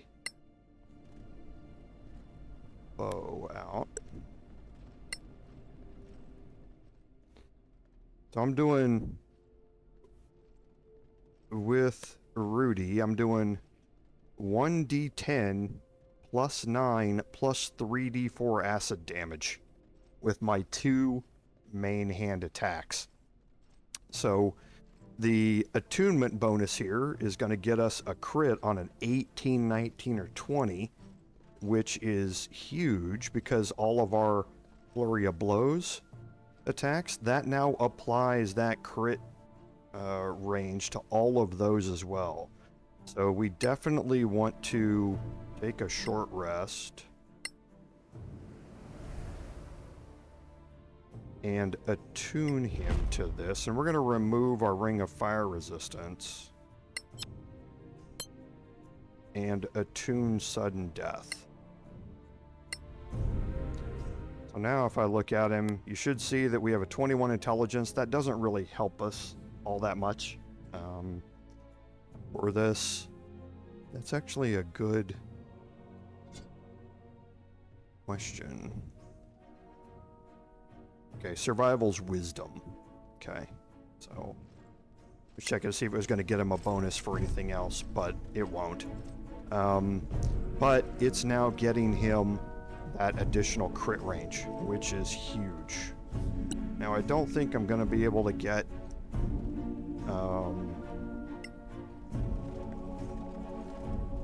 but I'm going to get ready to pause this.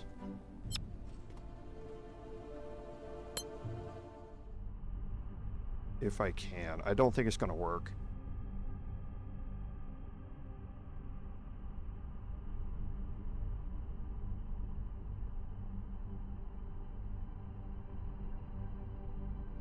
Because I think we're going to get a cutscene here.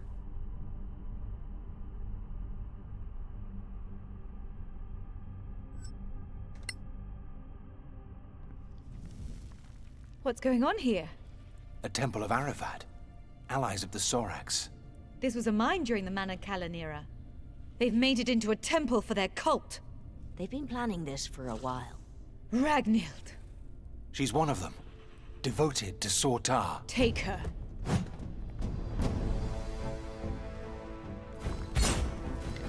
Okay, so yeah, you're not able to get it off. So you get dropped right into a fight. Okay, and it's a pretty big one. All right.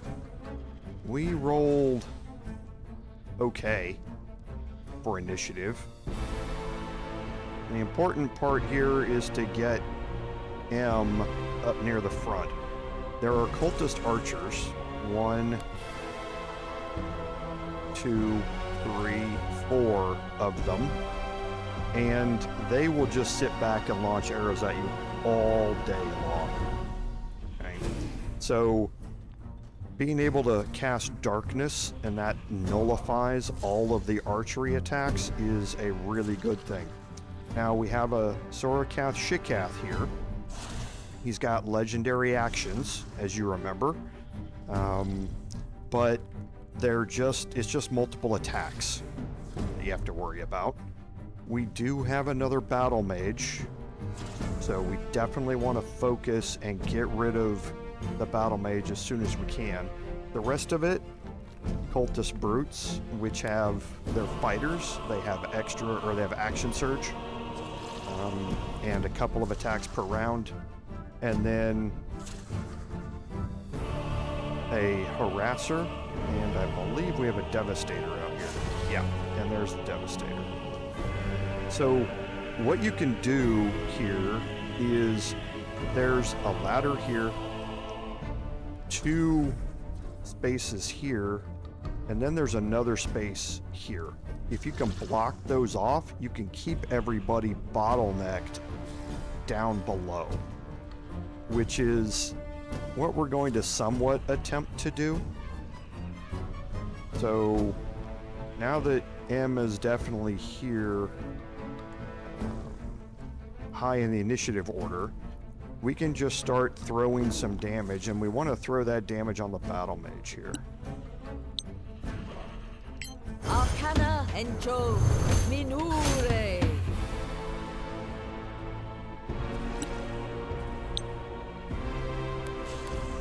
Arcana Vivo Balmis. Again! Okay, so took out a lot of hit points there. I don't think I care about dropping the armor class off. I'll defensive flourish. I forgot I can do flourishes on ranged attacks.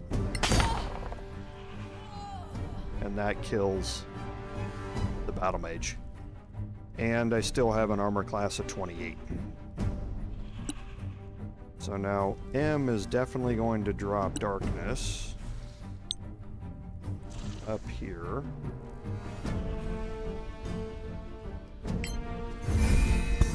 Covering as much of the platform as we can.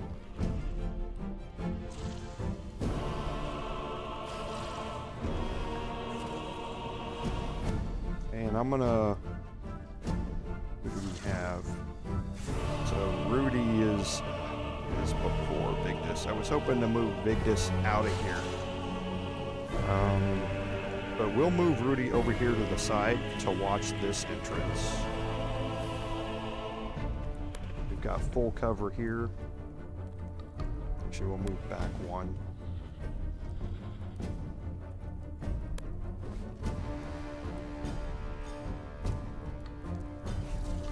Not blinded by darkness there? Nope. Okay, so we're gonna have to move him here for now. Okay, Sharon, we're gonna get off the ground.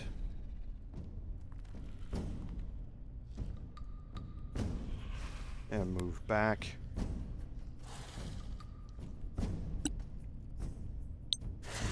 So we're gonna drop some damage on the Shikath. He's the next most dangerous enemy.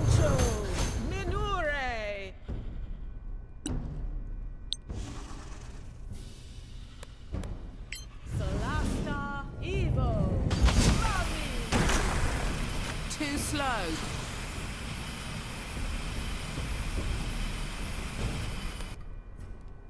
Okay, so yeah, it took off 43 hit points.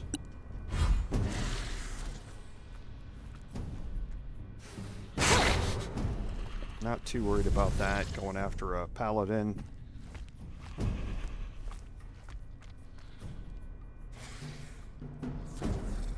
Okay, so that spot is not open, I don't believe.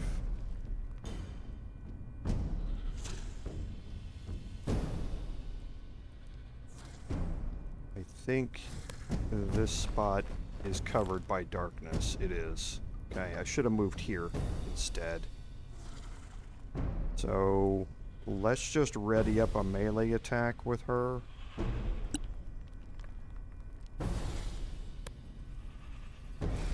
I guess we can ready up Chill Touch.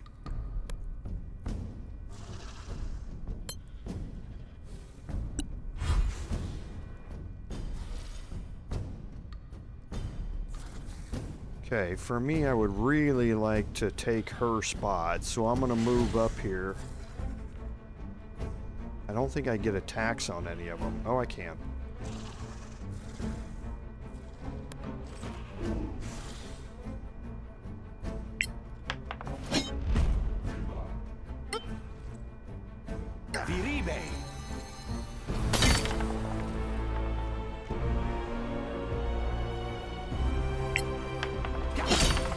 I trained hard for this.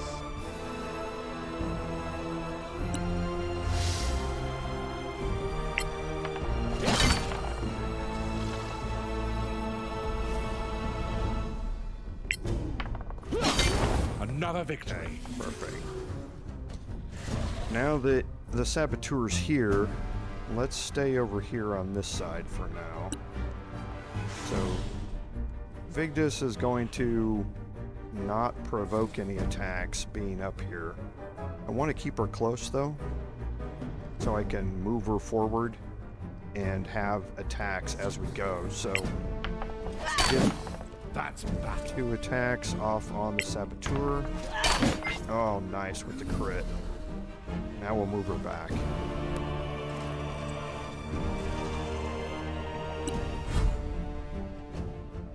And the Devastator is going to stay right where it is. If you block off the entrances over there so it can't climb up, it doesn't move anywhere. It just stays there.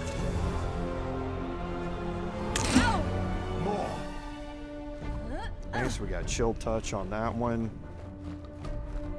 I'd prefer to get Chill Touch on one of the Sorr because they regenerate in dim light. And here comes the Shakath.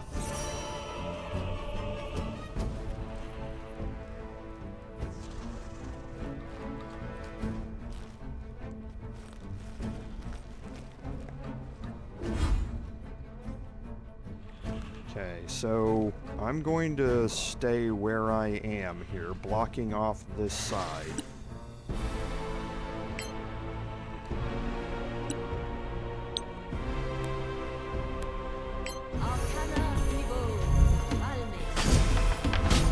I'm moving back away from the souk.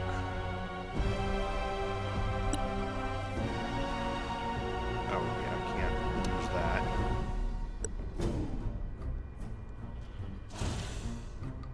Yeah, I'm going to stay right where I am. So M is not going to stay right where he is, though. We're going to move out here and get attacks on the Shakath, even though we're not in darkness.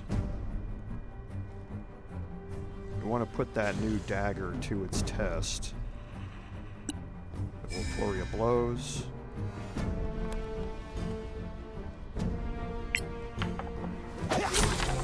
Nice move.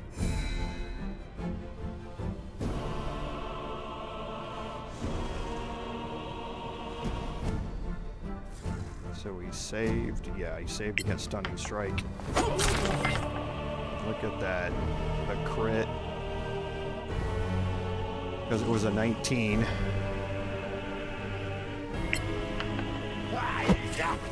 Oh, bad luck. There's another crit on an 18.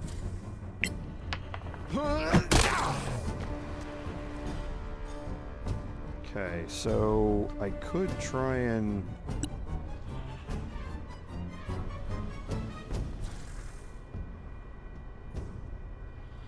move the darkness 1. I don't think that will matter though. Yeah. So I'll just provoke the attack of opportunity. Not too worried about it. I can deflect.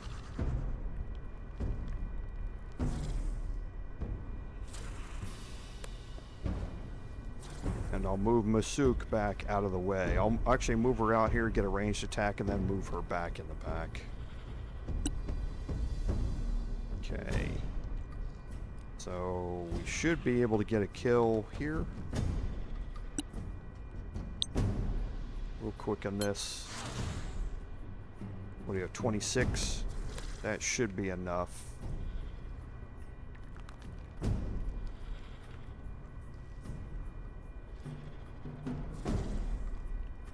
Solasta evil. Kill them all. Okay, perfect. Now throwing it again. I'd like to get the archer out of the way.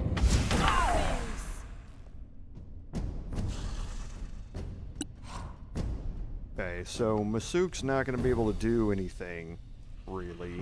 Like I say, I don't think this spot is out of darkness. It's not.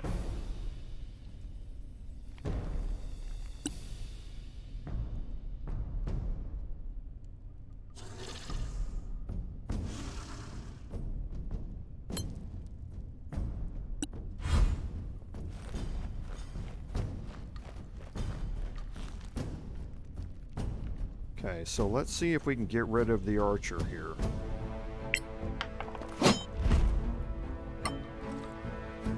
Viribe! You have them now! Okay, perfect. Now we will move into this spot. And we will wait for them to come to us. Because I don't think they can anymore now that we're blocking that spot. And they can't climb up these walls, I don't think.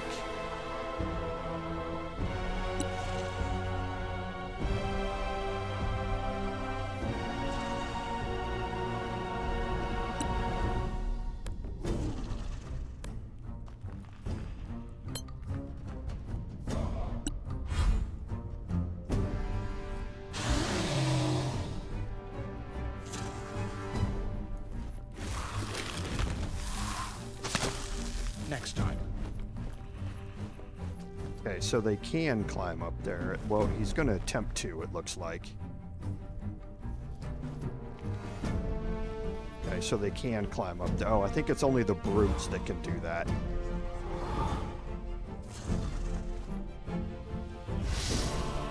There's the action surge.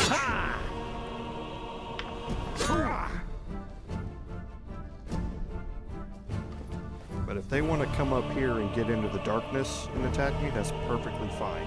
Because they're just melee based. There's the action surge. You're still in the fight, my friend! Okay. So I'm going to go to work on the Devastator now. Actually, can I see? I can see the archer.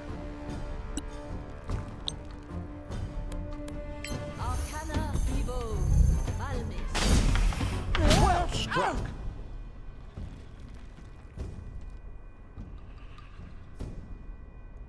And I don't want to move out of that spot. Okay, so we're going to flurry of blows. Let's see if we can get a stunning strike on one of them. More coming your way. He's got parry. Oh. And he succeeded. So they have parry. Okay. So as a reaction, they can cast parry to add 5 armor class against one melee attack that would hit it. But I rolled high enough to bypass it. Well done. And I did again.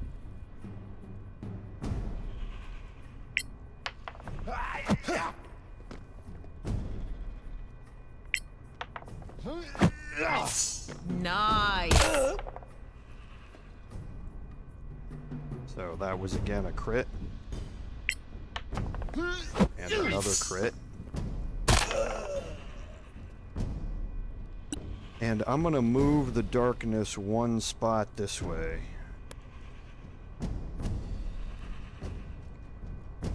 Actually, I'm gonna move it again one spot this way.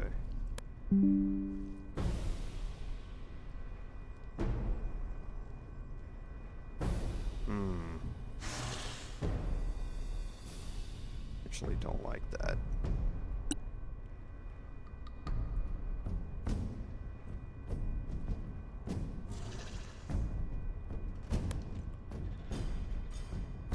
I think I'll just leave it where it is. I don't like that. I would like it to be one more back here, but up one, I thought. That would uncover, or that would cover this spot, but uncover this spot. But no, why that doesn't? Oh, yeah, because it uncovers this spot. That's right. I'll just leave it where it is.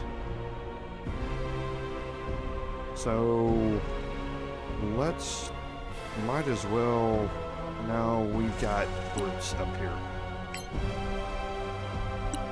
Let's try and whittle them down. They're hard to hit. Again! Harder!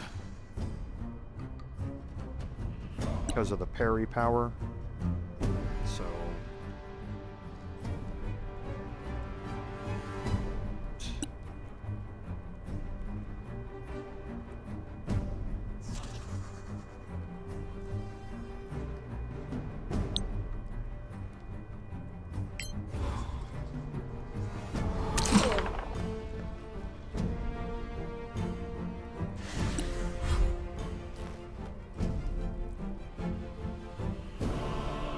so we'll move Rudi over, get some attacks in, and then move him back.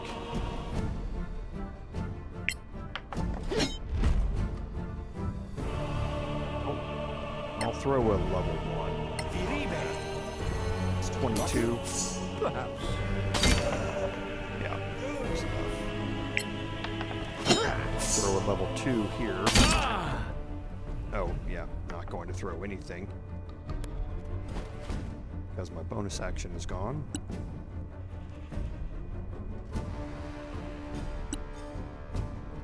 So she has a bunch of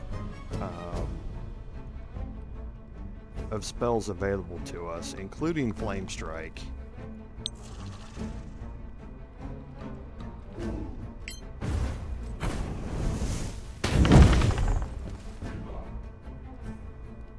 Okay, you might as well start getting some damage over here.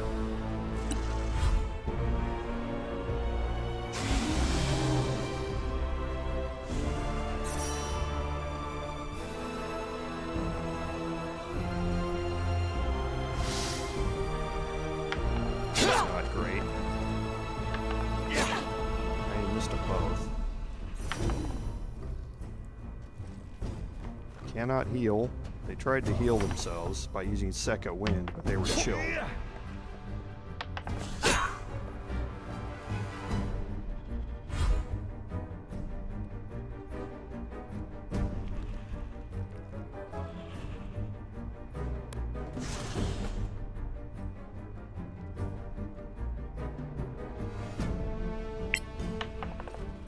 There's a crit.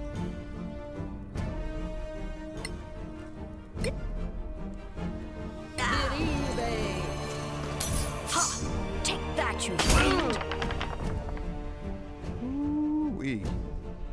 Look at that. What is that? 66 damage? 76 damage? Nice. A modest success. I love bards. I love College of Swords bards.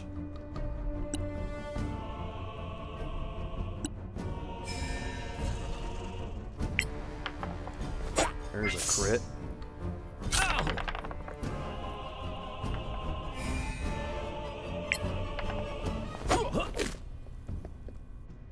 Offset by a nat 1. That might miss. Another miss? That won't.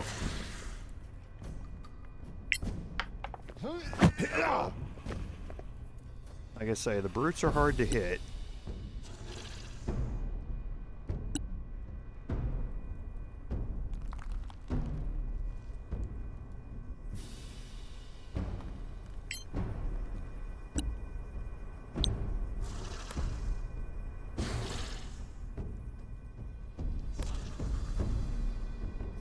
Solasta Evo.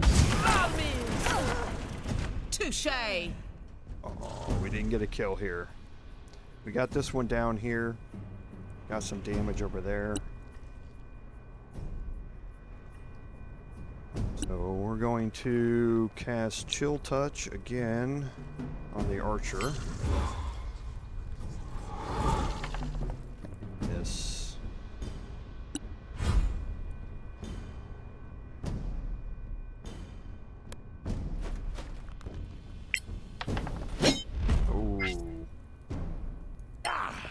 Crush him! Nice.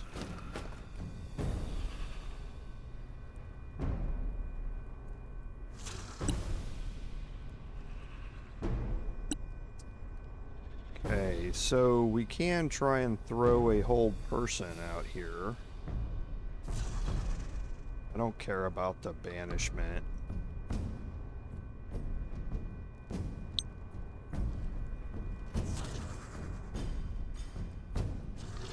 Can't see him. Oh, must be within 6 cells, right. Let's move here. Pretty sure that's within 6 cells. Oh, it's not. I'm not moving down there. just for that.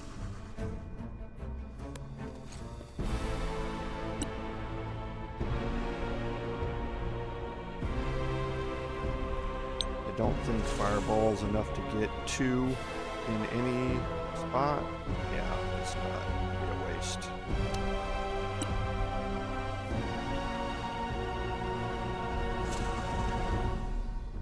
So I guess we'll just throw another flame strike.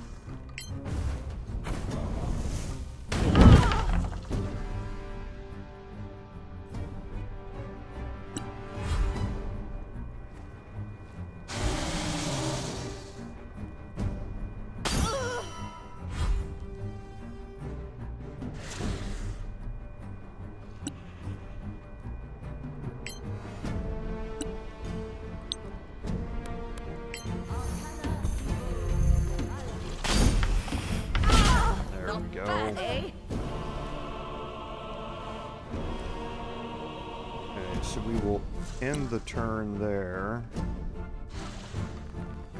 M probably get down here, but it doesn't have a need to. It should be able to attack from up here.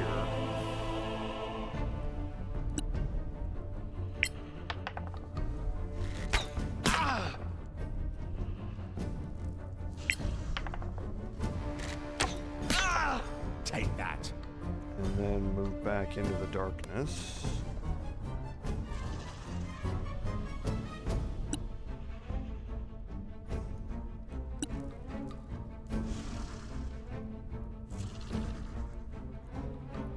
I think I will throw the damage out here. I need to start working him down. Solasta Evo Malmis. You like it?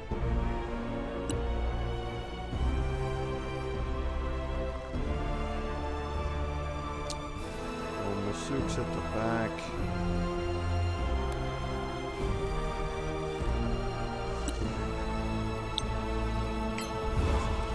Keep it so it can't use second wind.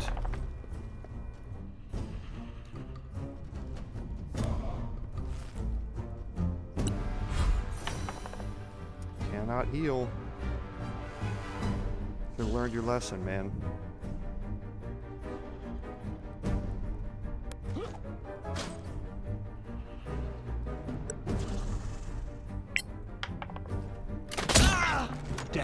Reaches out for you.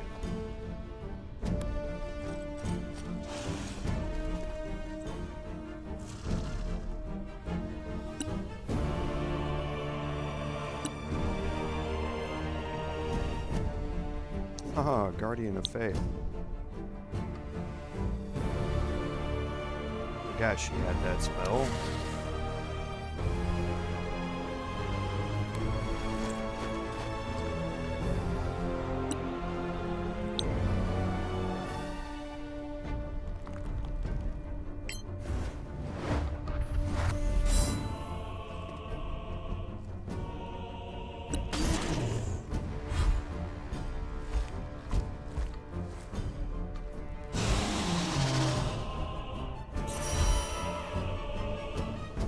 Okay, so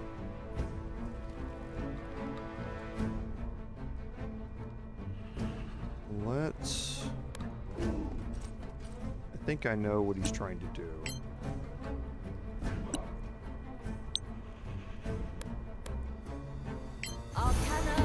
See if I can move him back. Just where it hurts most.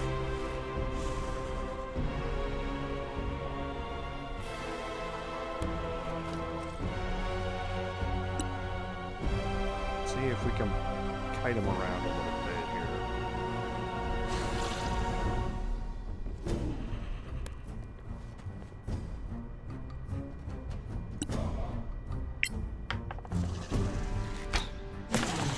You have them now.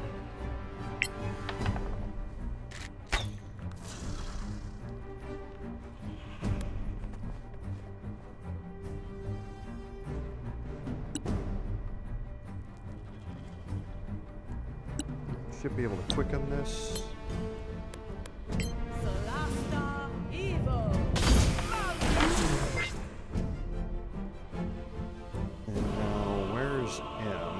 let's move down here.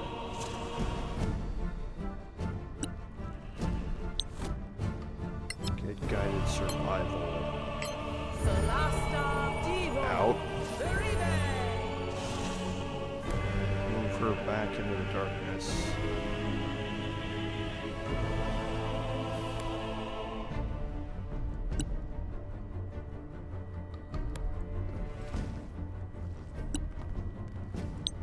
Skill touch him. Nice.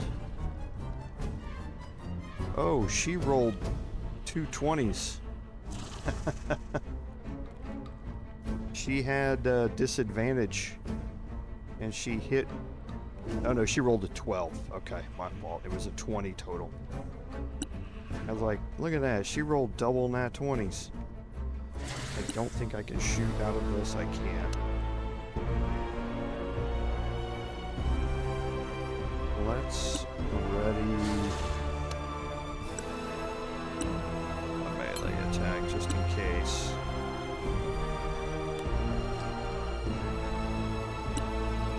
Magic missile should be able to finish this. I can't see.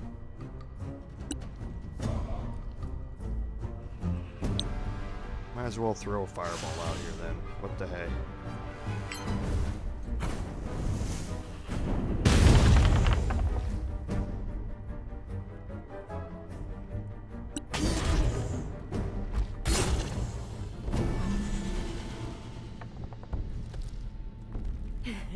You should have killed me. Why, Ragnhild? Why? You can't see the truth, my dear cousin. You and your light are doomed. It's useless, she's... You think you've won? That my lord Sorr Tarr is barred from this world? Do you believe otherwise? You'll see. Enough! My lady, she betrayed you in the clan. She deserves to die.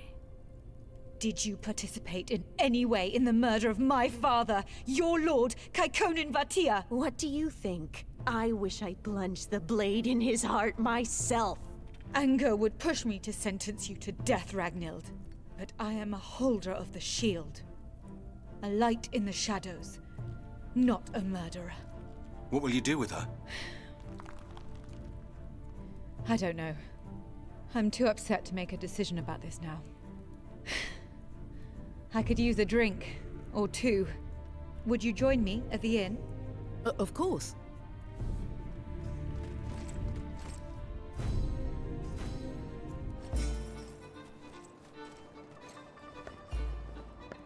Lady Vigdis, it's an honor. Please, I'm still the same dwarf as before. Yeah, those were some memorable nights. Once you were with that little fella. Oh, right. Violet. Never seen someone that small drink that much. So, you come to this place often? I don't think we would have come across Princess Kaiwad in the Gravekeep's cask. Welcome to the Snow Alliance. To think I used to come here with Ragnhild when we were young. Misu would have her executed. She's my blood. Okay, and this is something I forgot. I knew I was going to forget this in this playthrough. Before you finish that fight, when you're down to one last enemy with low health, you need to drop a save. You don't need to, but it makes this a lot easier. Because this choice here, there are 2 achievements here. And those achievements are... Boy, I'm trying to remember. I think one of them is let them eat cake. Well, I know one of them's let them eat cake. If you sentence her to death, you're going to get that achievement. The other one is something like being generous or something like that. If you sentence her to jail for 50 years or sentence her to life in jail, you're going to get that achievement. Okay, so if you want both achievements, you can come in here, get one, reload, have the very last enemy to kill, and then come here in this cutscene and pick the other choice. Okay. Either one is, or either way you do it, if you're doing it right now like I am, if I wanted to get both, I'd have to pick one and then go reload that and replay that entire fight. I don't think it's that difficult to fight, it just takes a while to do it. So make sure that while you're in that fight, save once, right near the end, so you don't have to replay the entire fight. Now, the best, again, obviously, if you've gotten both achievements, the best choice here is to send her to jail for 50 years. This is going to get you a relationship boost with the Southern clans. Sentencing her to life in jail will get the achievement, but you will not get a relationship boost. Pardon her gets you a relationship drop with the clans. So you want to send her to jail for 50 years is the best option here. Send her to jail for a long time. For a dwarf. Maybe a good 50 years. That shall be a lesson she won't forget. Good idea. I'd rather we talk about something else, if you don't mind. And there's the relationship boost. You're taking a long rest here.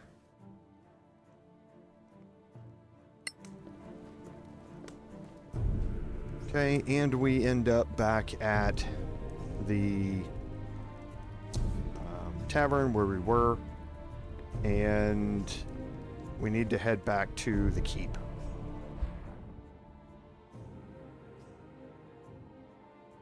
Okay, and it looks like the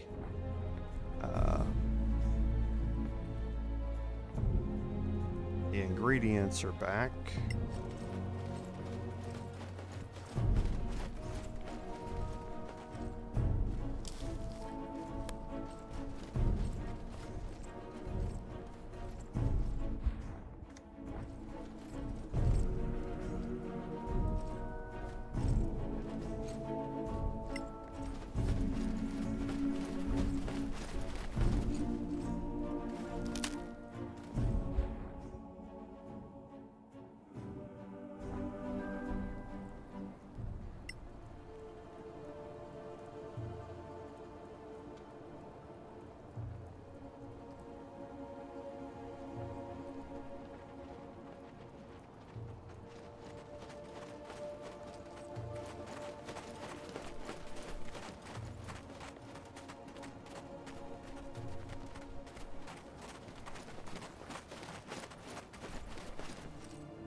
Okay. Now, you know, one thing I haven't checked. We'll check it here. When we go into the keep.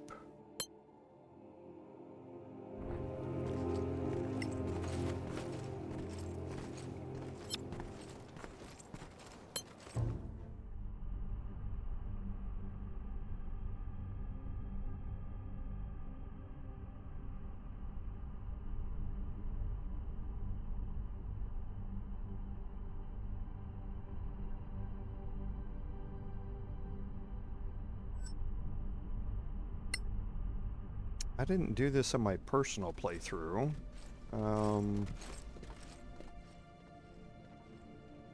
That's toward the mines. Right? Yes. So housing is this way. Let's see if we can make it back to Dragonhild's room. Is this gate still active? Yes. I'm gonna drop a quick save here.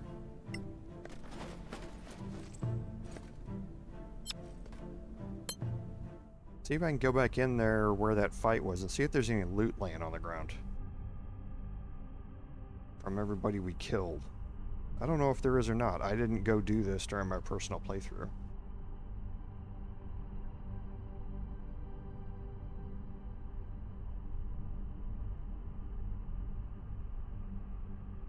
We took a long rest, though. Oh, I don't know if there will be. Oh, there is. Okay, nice. So yeah, definitely come back here and explore the temple.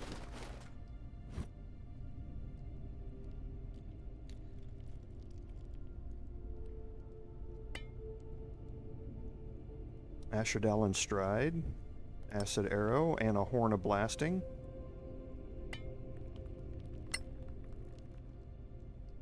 Nice.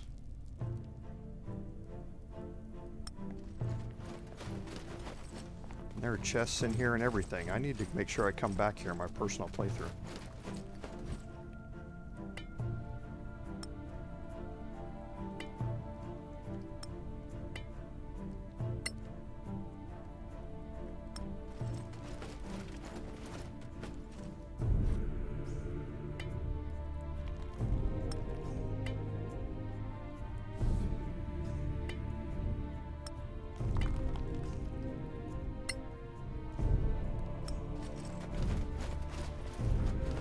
Damn! A trap. Okay, that's good.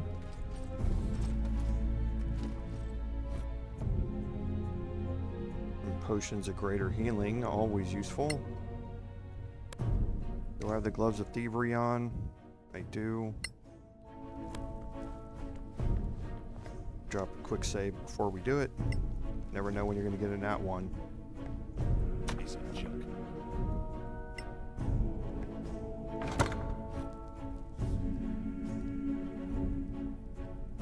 Oh, we got Queen Spider's blood. Nice. I like it. It's 3d8 poison damage. You can save for half. But it works for 3 hits. So you can apply this to a weapon and it works for 3 different hits, which is really nice. Pair of figurines, just something we can sell.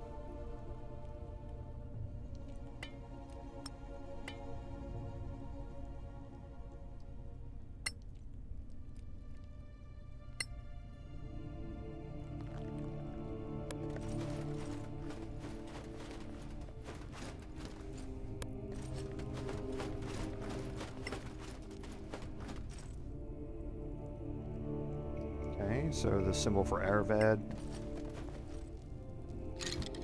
Okay, yeah, I really need to come back here.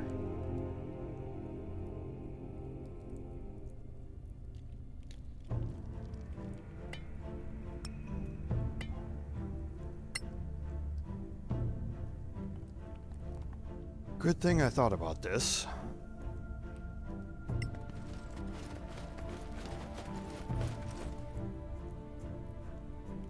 Okay, so modified the INR statue to be Lord Sorr. And now we have another exit over here that goes up.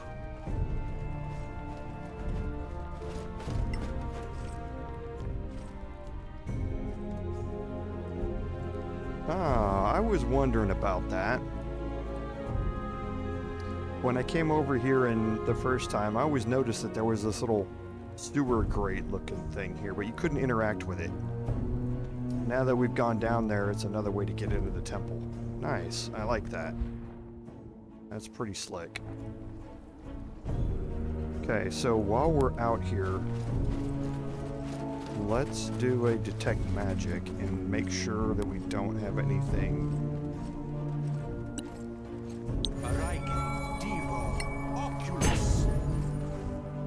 unidentified. Okay, so we're good. Now I do want to check out the merchants and see what our rebate is.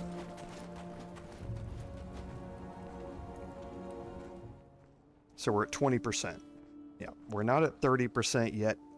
So I'm going to hold on to all these items. Because we're going to be able to sell at 30% here in a little bit. Okay, so we want to go back to the keep.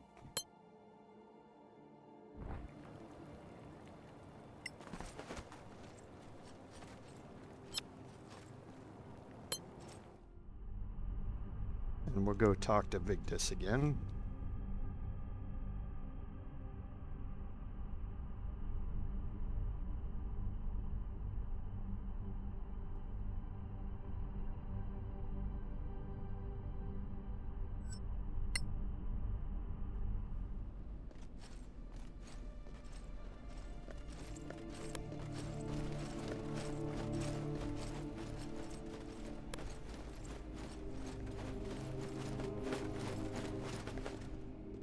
Good morning, my friends.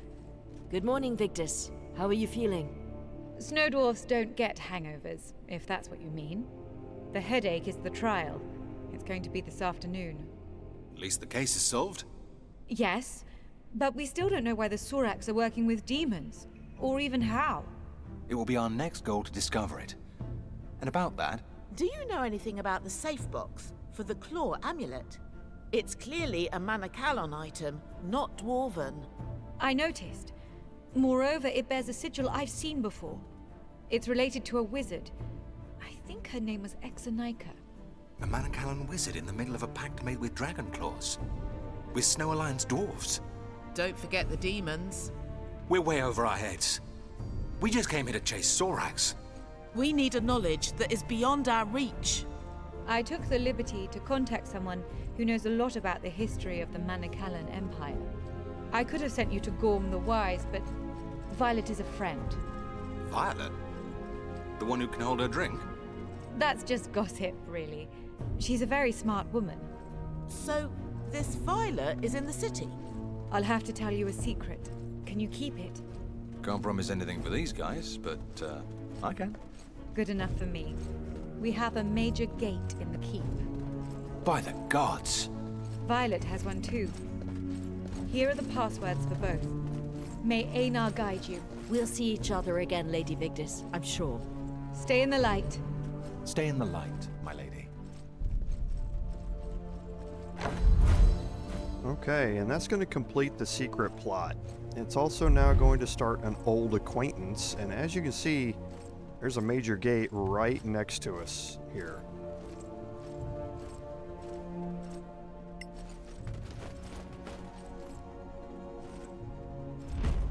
And we can teleport to Violet's house. It's the only place we can teleport to for now.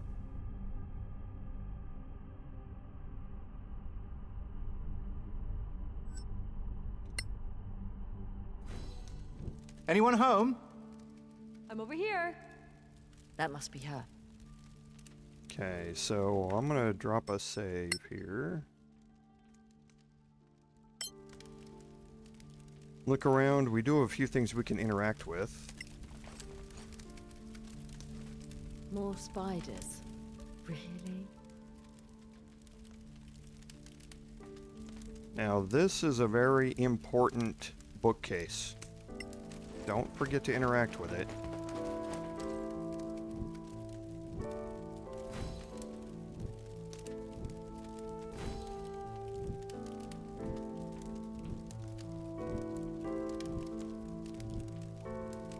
A whole bunch of crafting recipes just popped up. Now you can go to the wiki and you can look at these and see what they are. The Amulet of Pure Souls, the Ball of Lightning, the Boots of Firewalking, Cloak of the Ancient King, and then down here we have the Pendant of the Healer, Periapt of the Master Enchanter, the Ring of the Ambassador, Wand of Blight, Wand of Thorns, and Wand of Winter. Okay, you can go look all of those up and see exactly what they are and what they do and what you may want to pick up. The Periapt of the Master Enchanter, you absolutely want to pick up. Okay, all we need is a rough blue diamond for it, and we already have one of those in our inventory.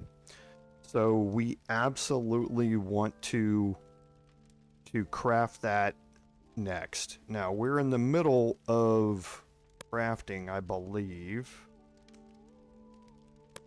Yes. We're still in the middle of crafting here, but you can see it's highlighted. We'll be able to craft it here in a little bit. So we will absolutely want to pick this thing up. We're going to have a long trip in front of us, and we can use this along the way, so to speak, getting back to craft up some other stuff for us. So there's some other things that you might want to craft in here, but again, most of these things are going to require an attunement.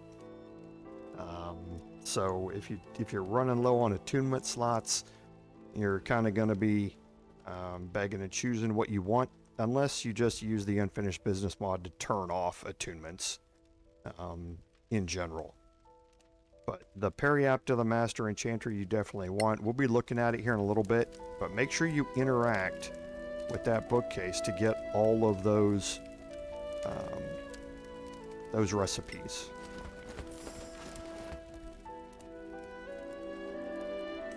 Clear skies, my lady. You must be Vigdis's new friends. Indeed. I'm Violet Goodcheer. Nice to meet you. Well, it's Master Goodcheer of the Circle of Danantar, but I'll spare you the formalities. Thanks for that. I hope we're not bothering you. Oh no, especially if you're here to talk about Manicalan wizards. Oh, they're dragons, right? You're the ones who found out. It explains so many things. Indeed. Dear Marike, to think that you've met with some of them. The Magister. Amazing! Well, we're here about this sigil. Of course! That's Exonica the Traveler, Telema's lead teacher. Gods, she was a dragon too! That's insane! How did you get to know Vigdis? We teamed up a while ago, along with two friends, Ruad and Garrett. A scavenger had returned from the Badlands, almost dead. So we came to the rescue. Didn't work out so well. You said something about Telema. It was a school of magic in the Manicalan Empire. Almost a whole town of wizards and students. I went there once, explored the ruins, and, well, I broke them a little. How so? Something called Fireball? Yeah, that's on me. So Exonica was a Manicalan wizard? Yes! I must admit, one of my favorites. I read a lot of her writings. Do you think Exonica had anything to do with creatures called demons?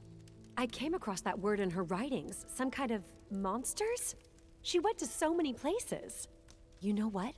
I think she's the one who created the major gates. Incredible. It is, right? So maybe she traveled to places we have no idea about and met with these demons. Where did you find these books again? Telema! You could go there and try to find more. One of my friends is still there, Ruad. He had a crush on this girl. I think he married her. It's our only lead, so I say we should go check this place out. Sure, I'll mark it on your map. It's in the middle of the Badlands, though. No major gate. About that, how come you have one? Well, I bought this place because of it. It wasn't working, of course. That would have cost me a fortune. But I was able to fix it, though I still don't fully understand how it works. Well, it's been nice meeting you, Violet. Thanks for everything. Oh, you're welcome. You saved the world after all.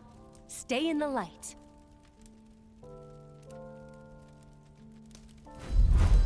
Nice woman. Okay, that's going to complete the old start and complete the Old Acquaintance Quest. So now we start Return to Telema. Now, Return to Telema, you don't have an option to get back out the major gate here. Okay, you have to leave via this door. So before you get here, you need to have been stocked up on travel supplies, because you've got a long trip in front of you here. So make sure that you've done that. We shouldn't have any problem with that.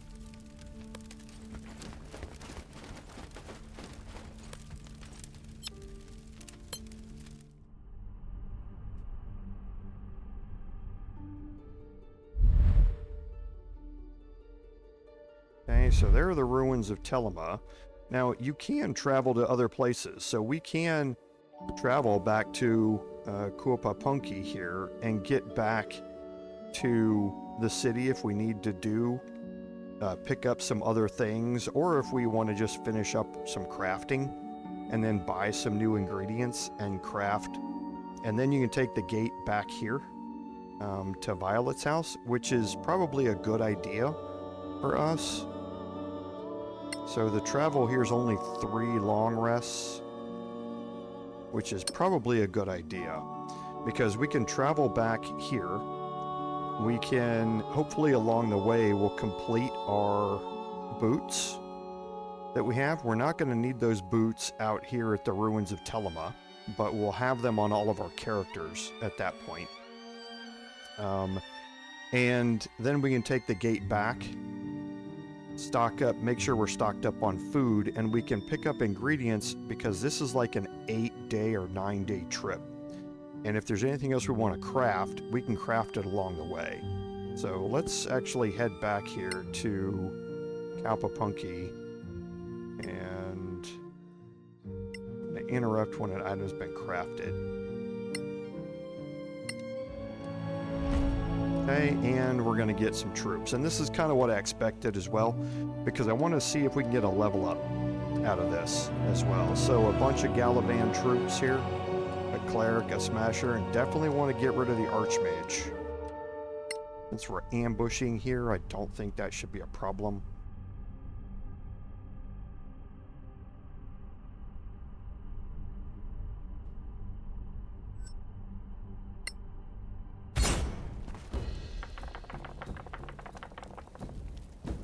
Okay, so where's... Oh, the archmage is way out here. And I'm getting some lag.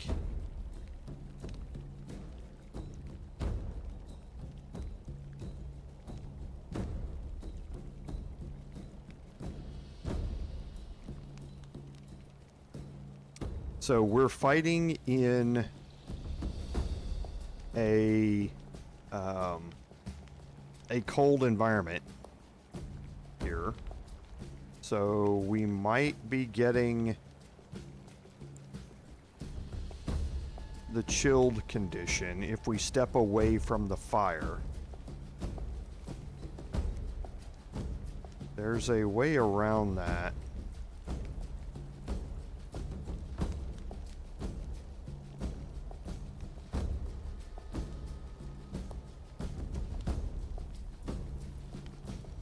But I don't think...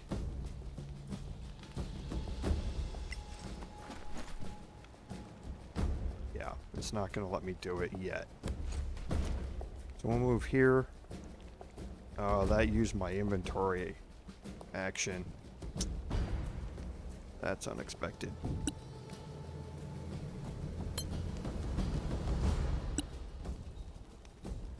Okay, so M is going to move out here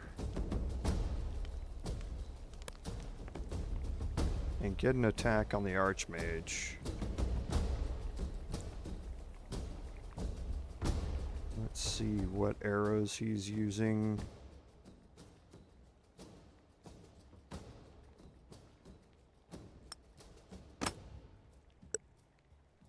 Get some more damage on the arrows.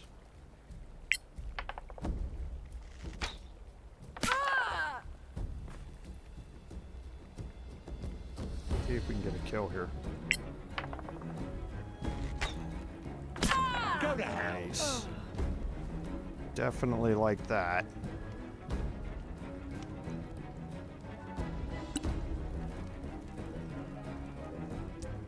Okay, so my bard's going to move up here, and my bard is going to be the one to cast darkness for now.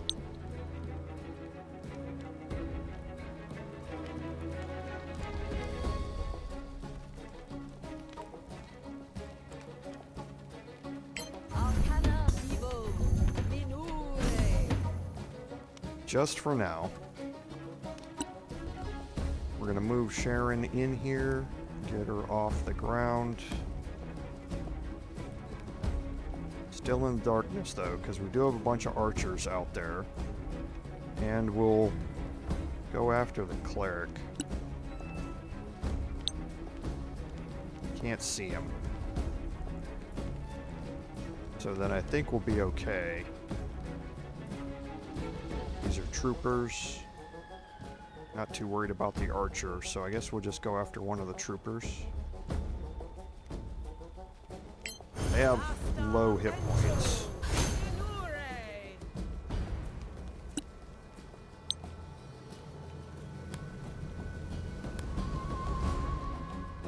Solasta, evil. Too slow.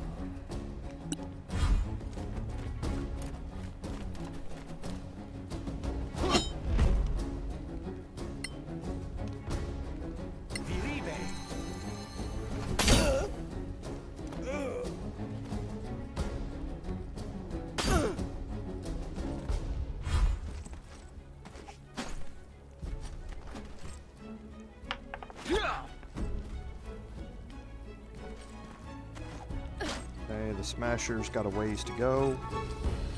And they're moving across ice, which is going to slow them down. That's the first time that we've seen a terrain effect. You can see they're moving across an icy river here, and that's causing them to slow down.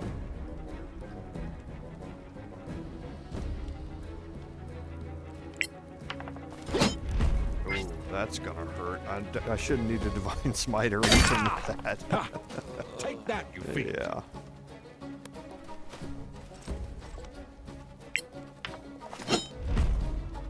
Shouldn't need to do anything with it either.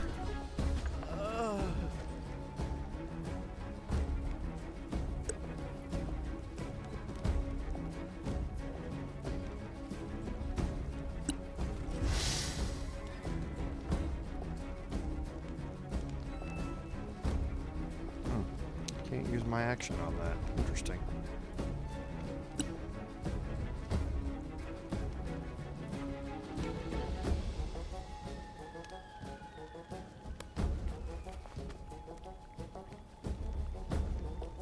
Still in darkness there?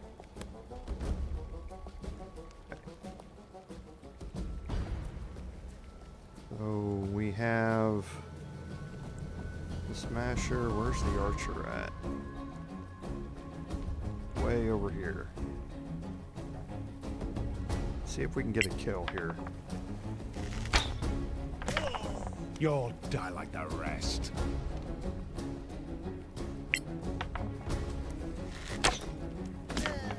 Nice. Okay. So we'll move back into the darkness.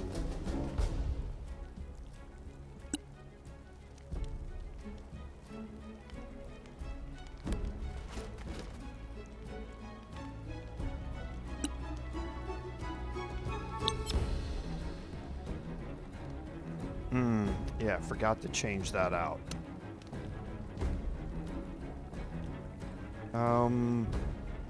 No, since the cleric's still out there, we'll wait. Let's knock them both back.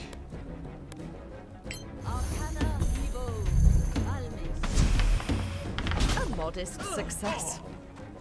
Perfect.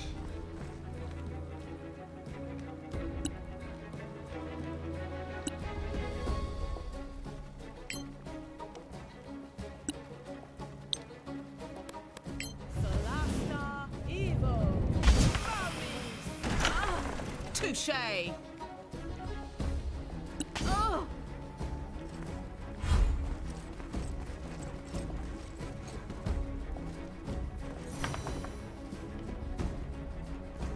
And again, you see the effects of that terrain.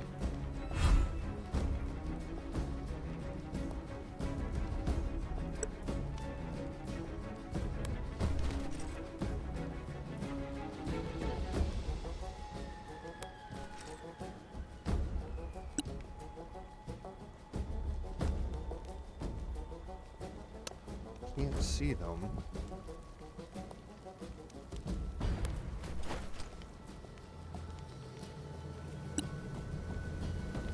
Still can't see them.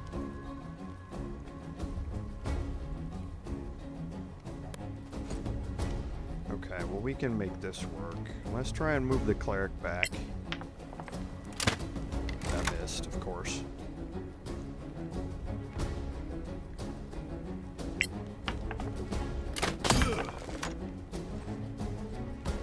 Okay.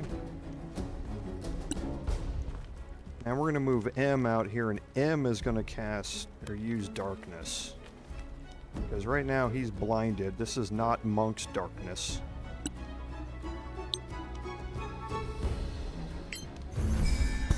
So we're going to bring out the Monk's darkness here. My bard is going to stop concentrating on darkness and cast malediction instead. Arcana Encho Minure. That's going to leave the monk darkness in place, and let's see if I can move up here and get shots on them both. Looks like I can. So we'll drop the cleric back again, and the smasher can. I trained hard for this. Right. Move her back into the darkness. Perfect. Sharon can just move out here.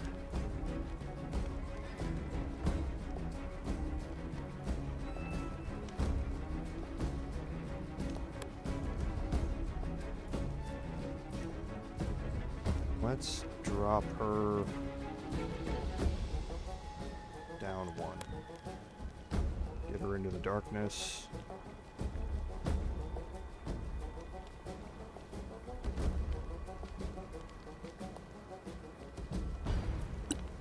Could be able to quicken this.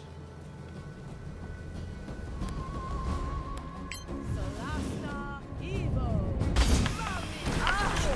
There's the cleric. And now I want to drop down here.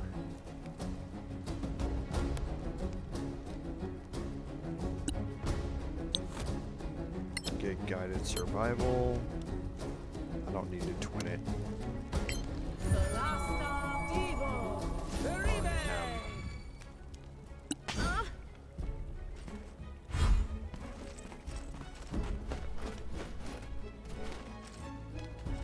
Action surge.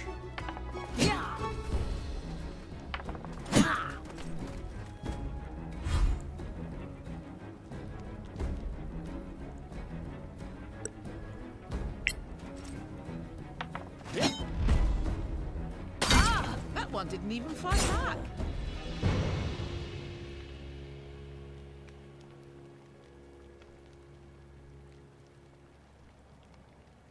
We didn't even get any checks to add it. Did we know everything about Galavan?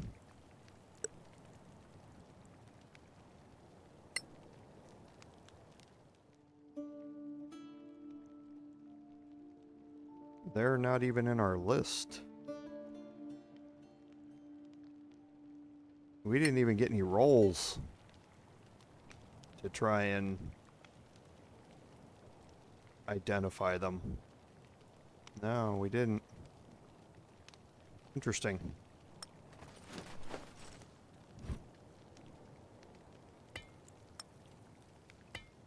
Okay, so we got some real heavy stuff, so I may end up being over my carry weight pretty quick. Let Sharon go pick these up since she won't be slowed down. Mace +1. Scroll of haste. Nice.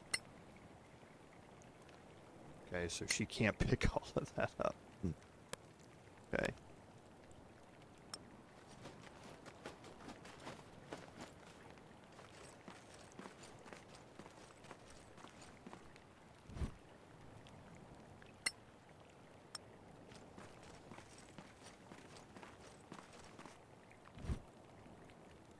Scroll of Fireball. I like it. Another Amulet of Health. Nice. Is that it? Yeah. Nope, there's one more. Got the archer I killed back here. Looks like left his bow on the ground.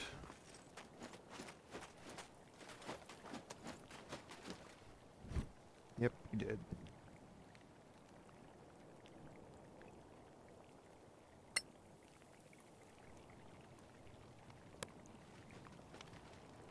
Okay, now what you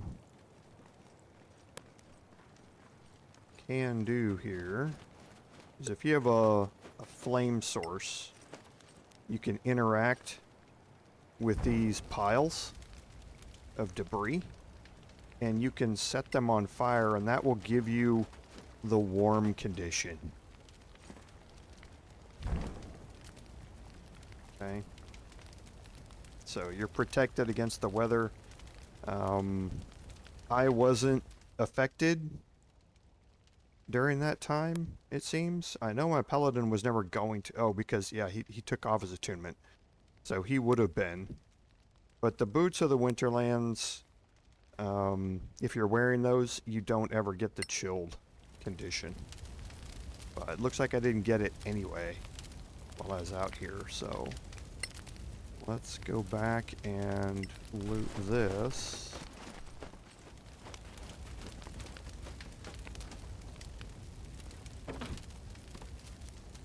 Leather armor. And we'll continue our rest.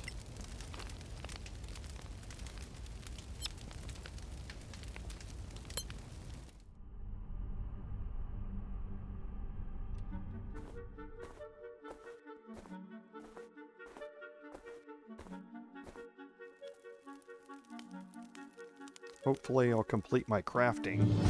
There was one of them.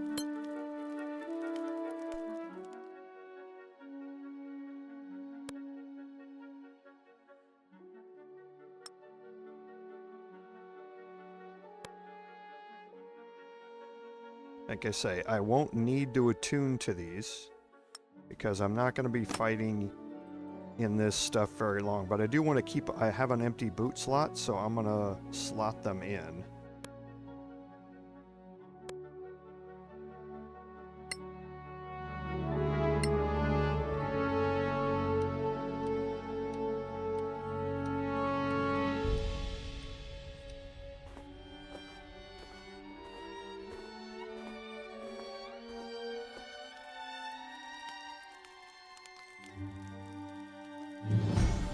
And she finished crafting that, which is good, because we need to get her started on the next one. Which is the Periapt of the Master Enchanter. Okay, she's got the pair of boots. Whoops. She's got an empty boot slot, so if we need to use them, she's got them.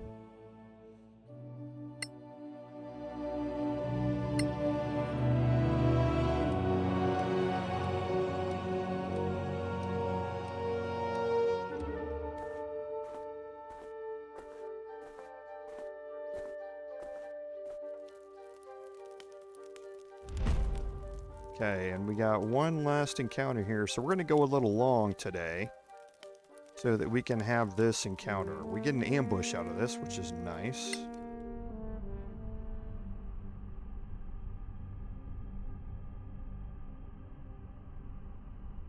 And we'll end the episode on some combat, which I know y'all love.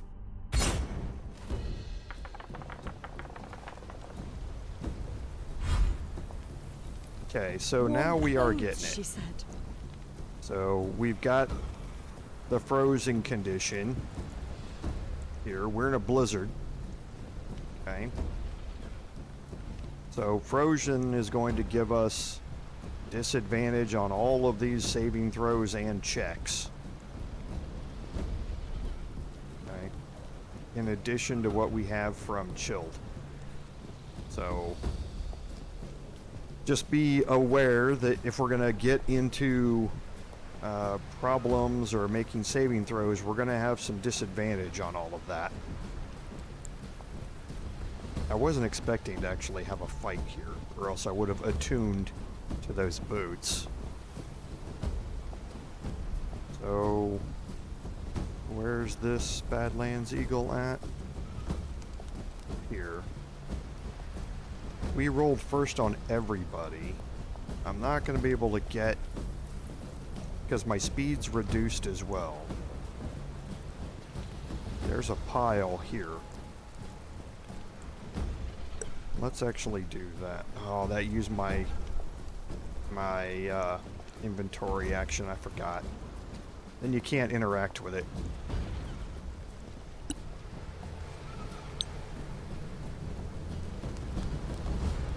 Arcana Encho Minure.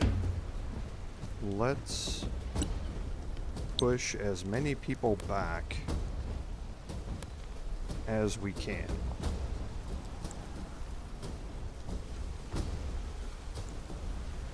Arcana Evo Malmis.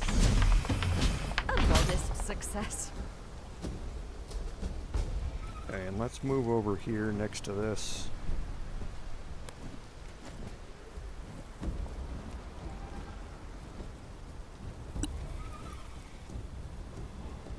So again, M has that same condition.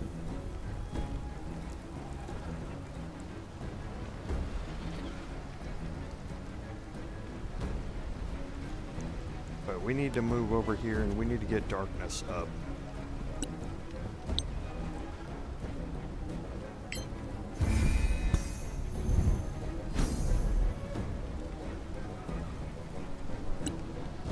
Warm clothes, she said. Okay, so Rudi is going to cast Malediction here on the Ice Elemental. Araike Encho Minure. He's gonna ready up melee attack. Sharon, we're gonna get her off the ground.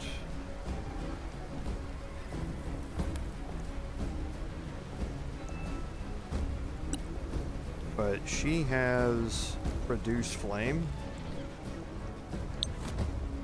And we're gonna hurl that flame.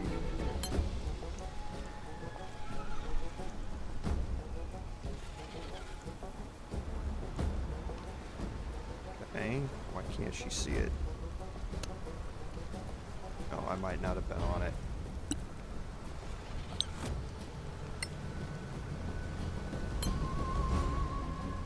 It's not letting me target it. Maybe if I do it without any invocations.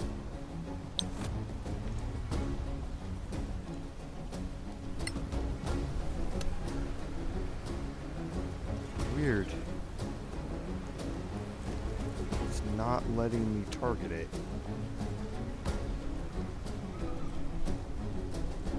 Okay, well, I'll have to do it next turn with my bard. That's interesting.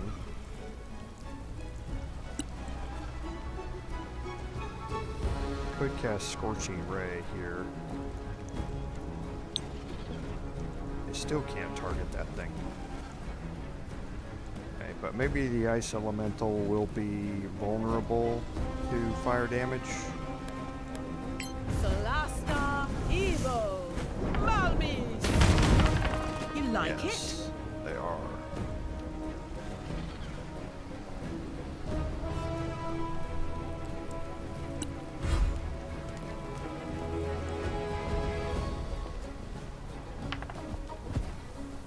Ooh.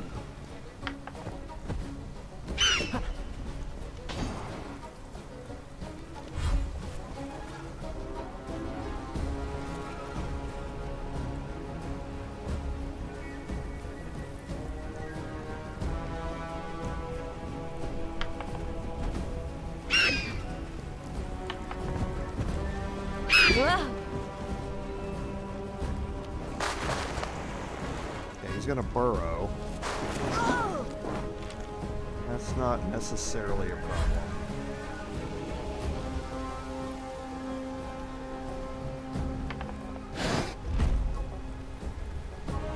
I don't need shield if I can time shift. Okay,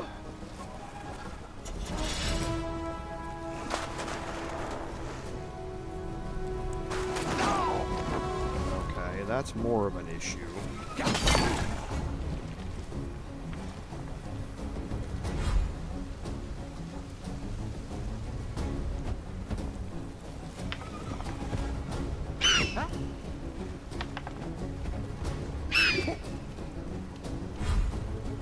So my bard is starting, so...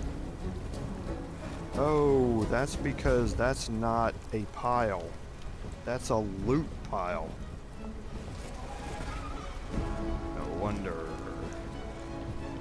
It's not a pile that I can interact with like this to set it on fire. It's a loot pile. Got it. Okay.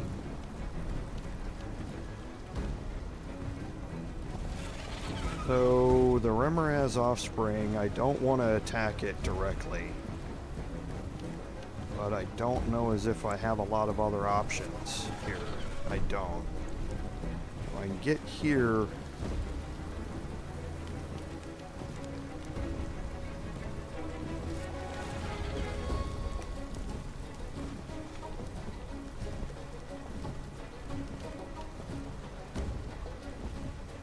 I think I'll be flanked.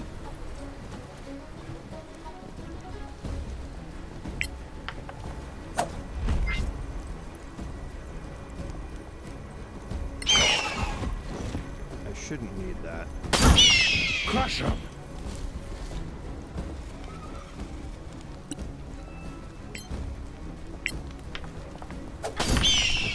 Okay, that was good. Now I'll move back here into this spot.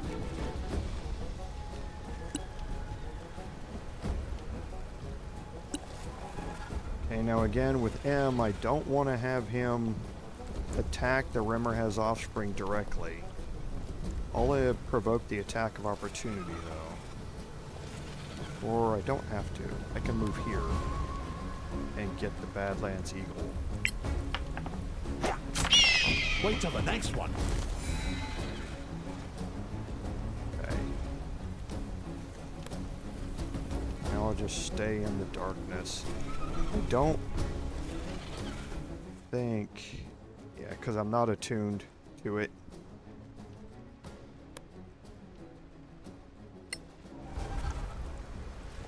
I think I'm gonna wait. Now, Rudi, though, he took his attunement off of it as well. Well, we need to start doing some damage to him, so let's,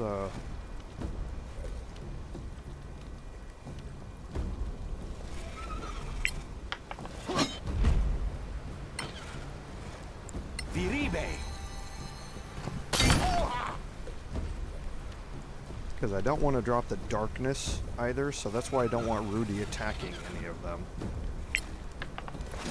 Or M attacking any of them. Hard for this. Let's action surge.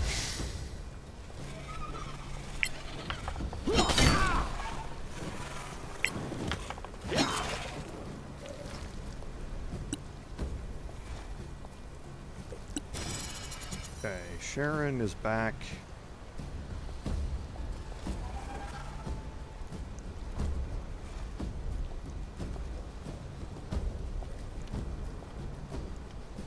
I don't know why she's going to provoke an attack of opportunity there.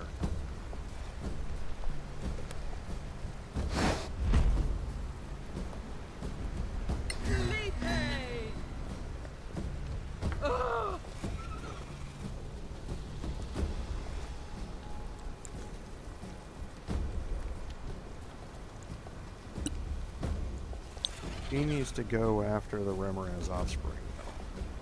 Solasta, He's got a distance attack. Not going to provoke retaliation, but she can't be standing there.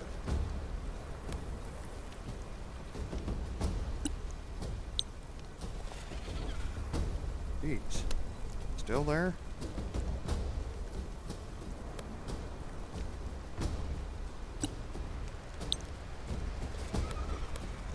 Solasta, Evo.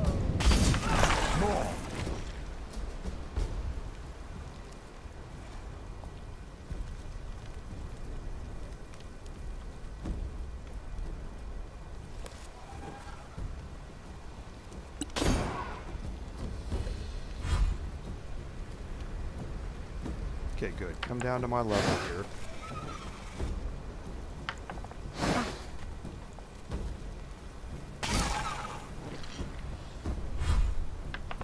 Not too worried about the Rimmer has his attacks. Huh? Yeah, I need to... I can attack with her. You just can't attack with M. Come after Sharon again, but disadvantage. Perfect. Okay, now I've got some targets down low that I can work on.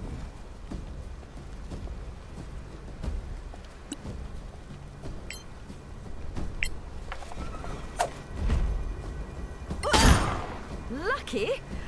Perhaps.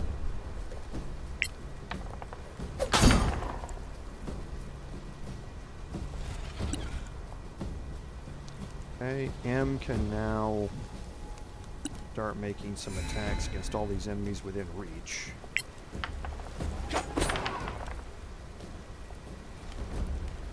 Does he have Curse of Time? Does not. Okay, let's see if we can get over here. We can.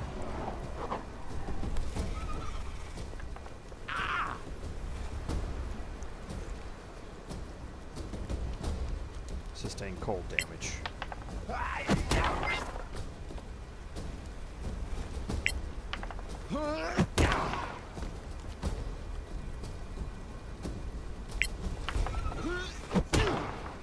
Oh, just barely. Well, he's got Curse of Time, so he's dead. Oh!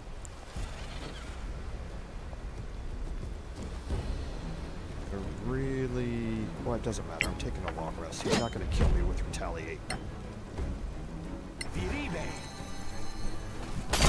One less enemy. And that. That'll end that.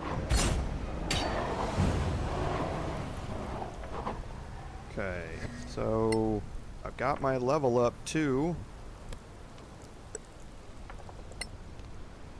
Let's quickly loot all of this. Loot this, which I was trying to set on fire.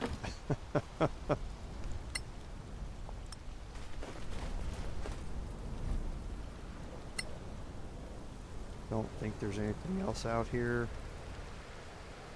There's not. These are all fire objects.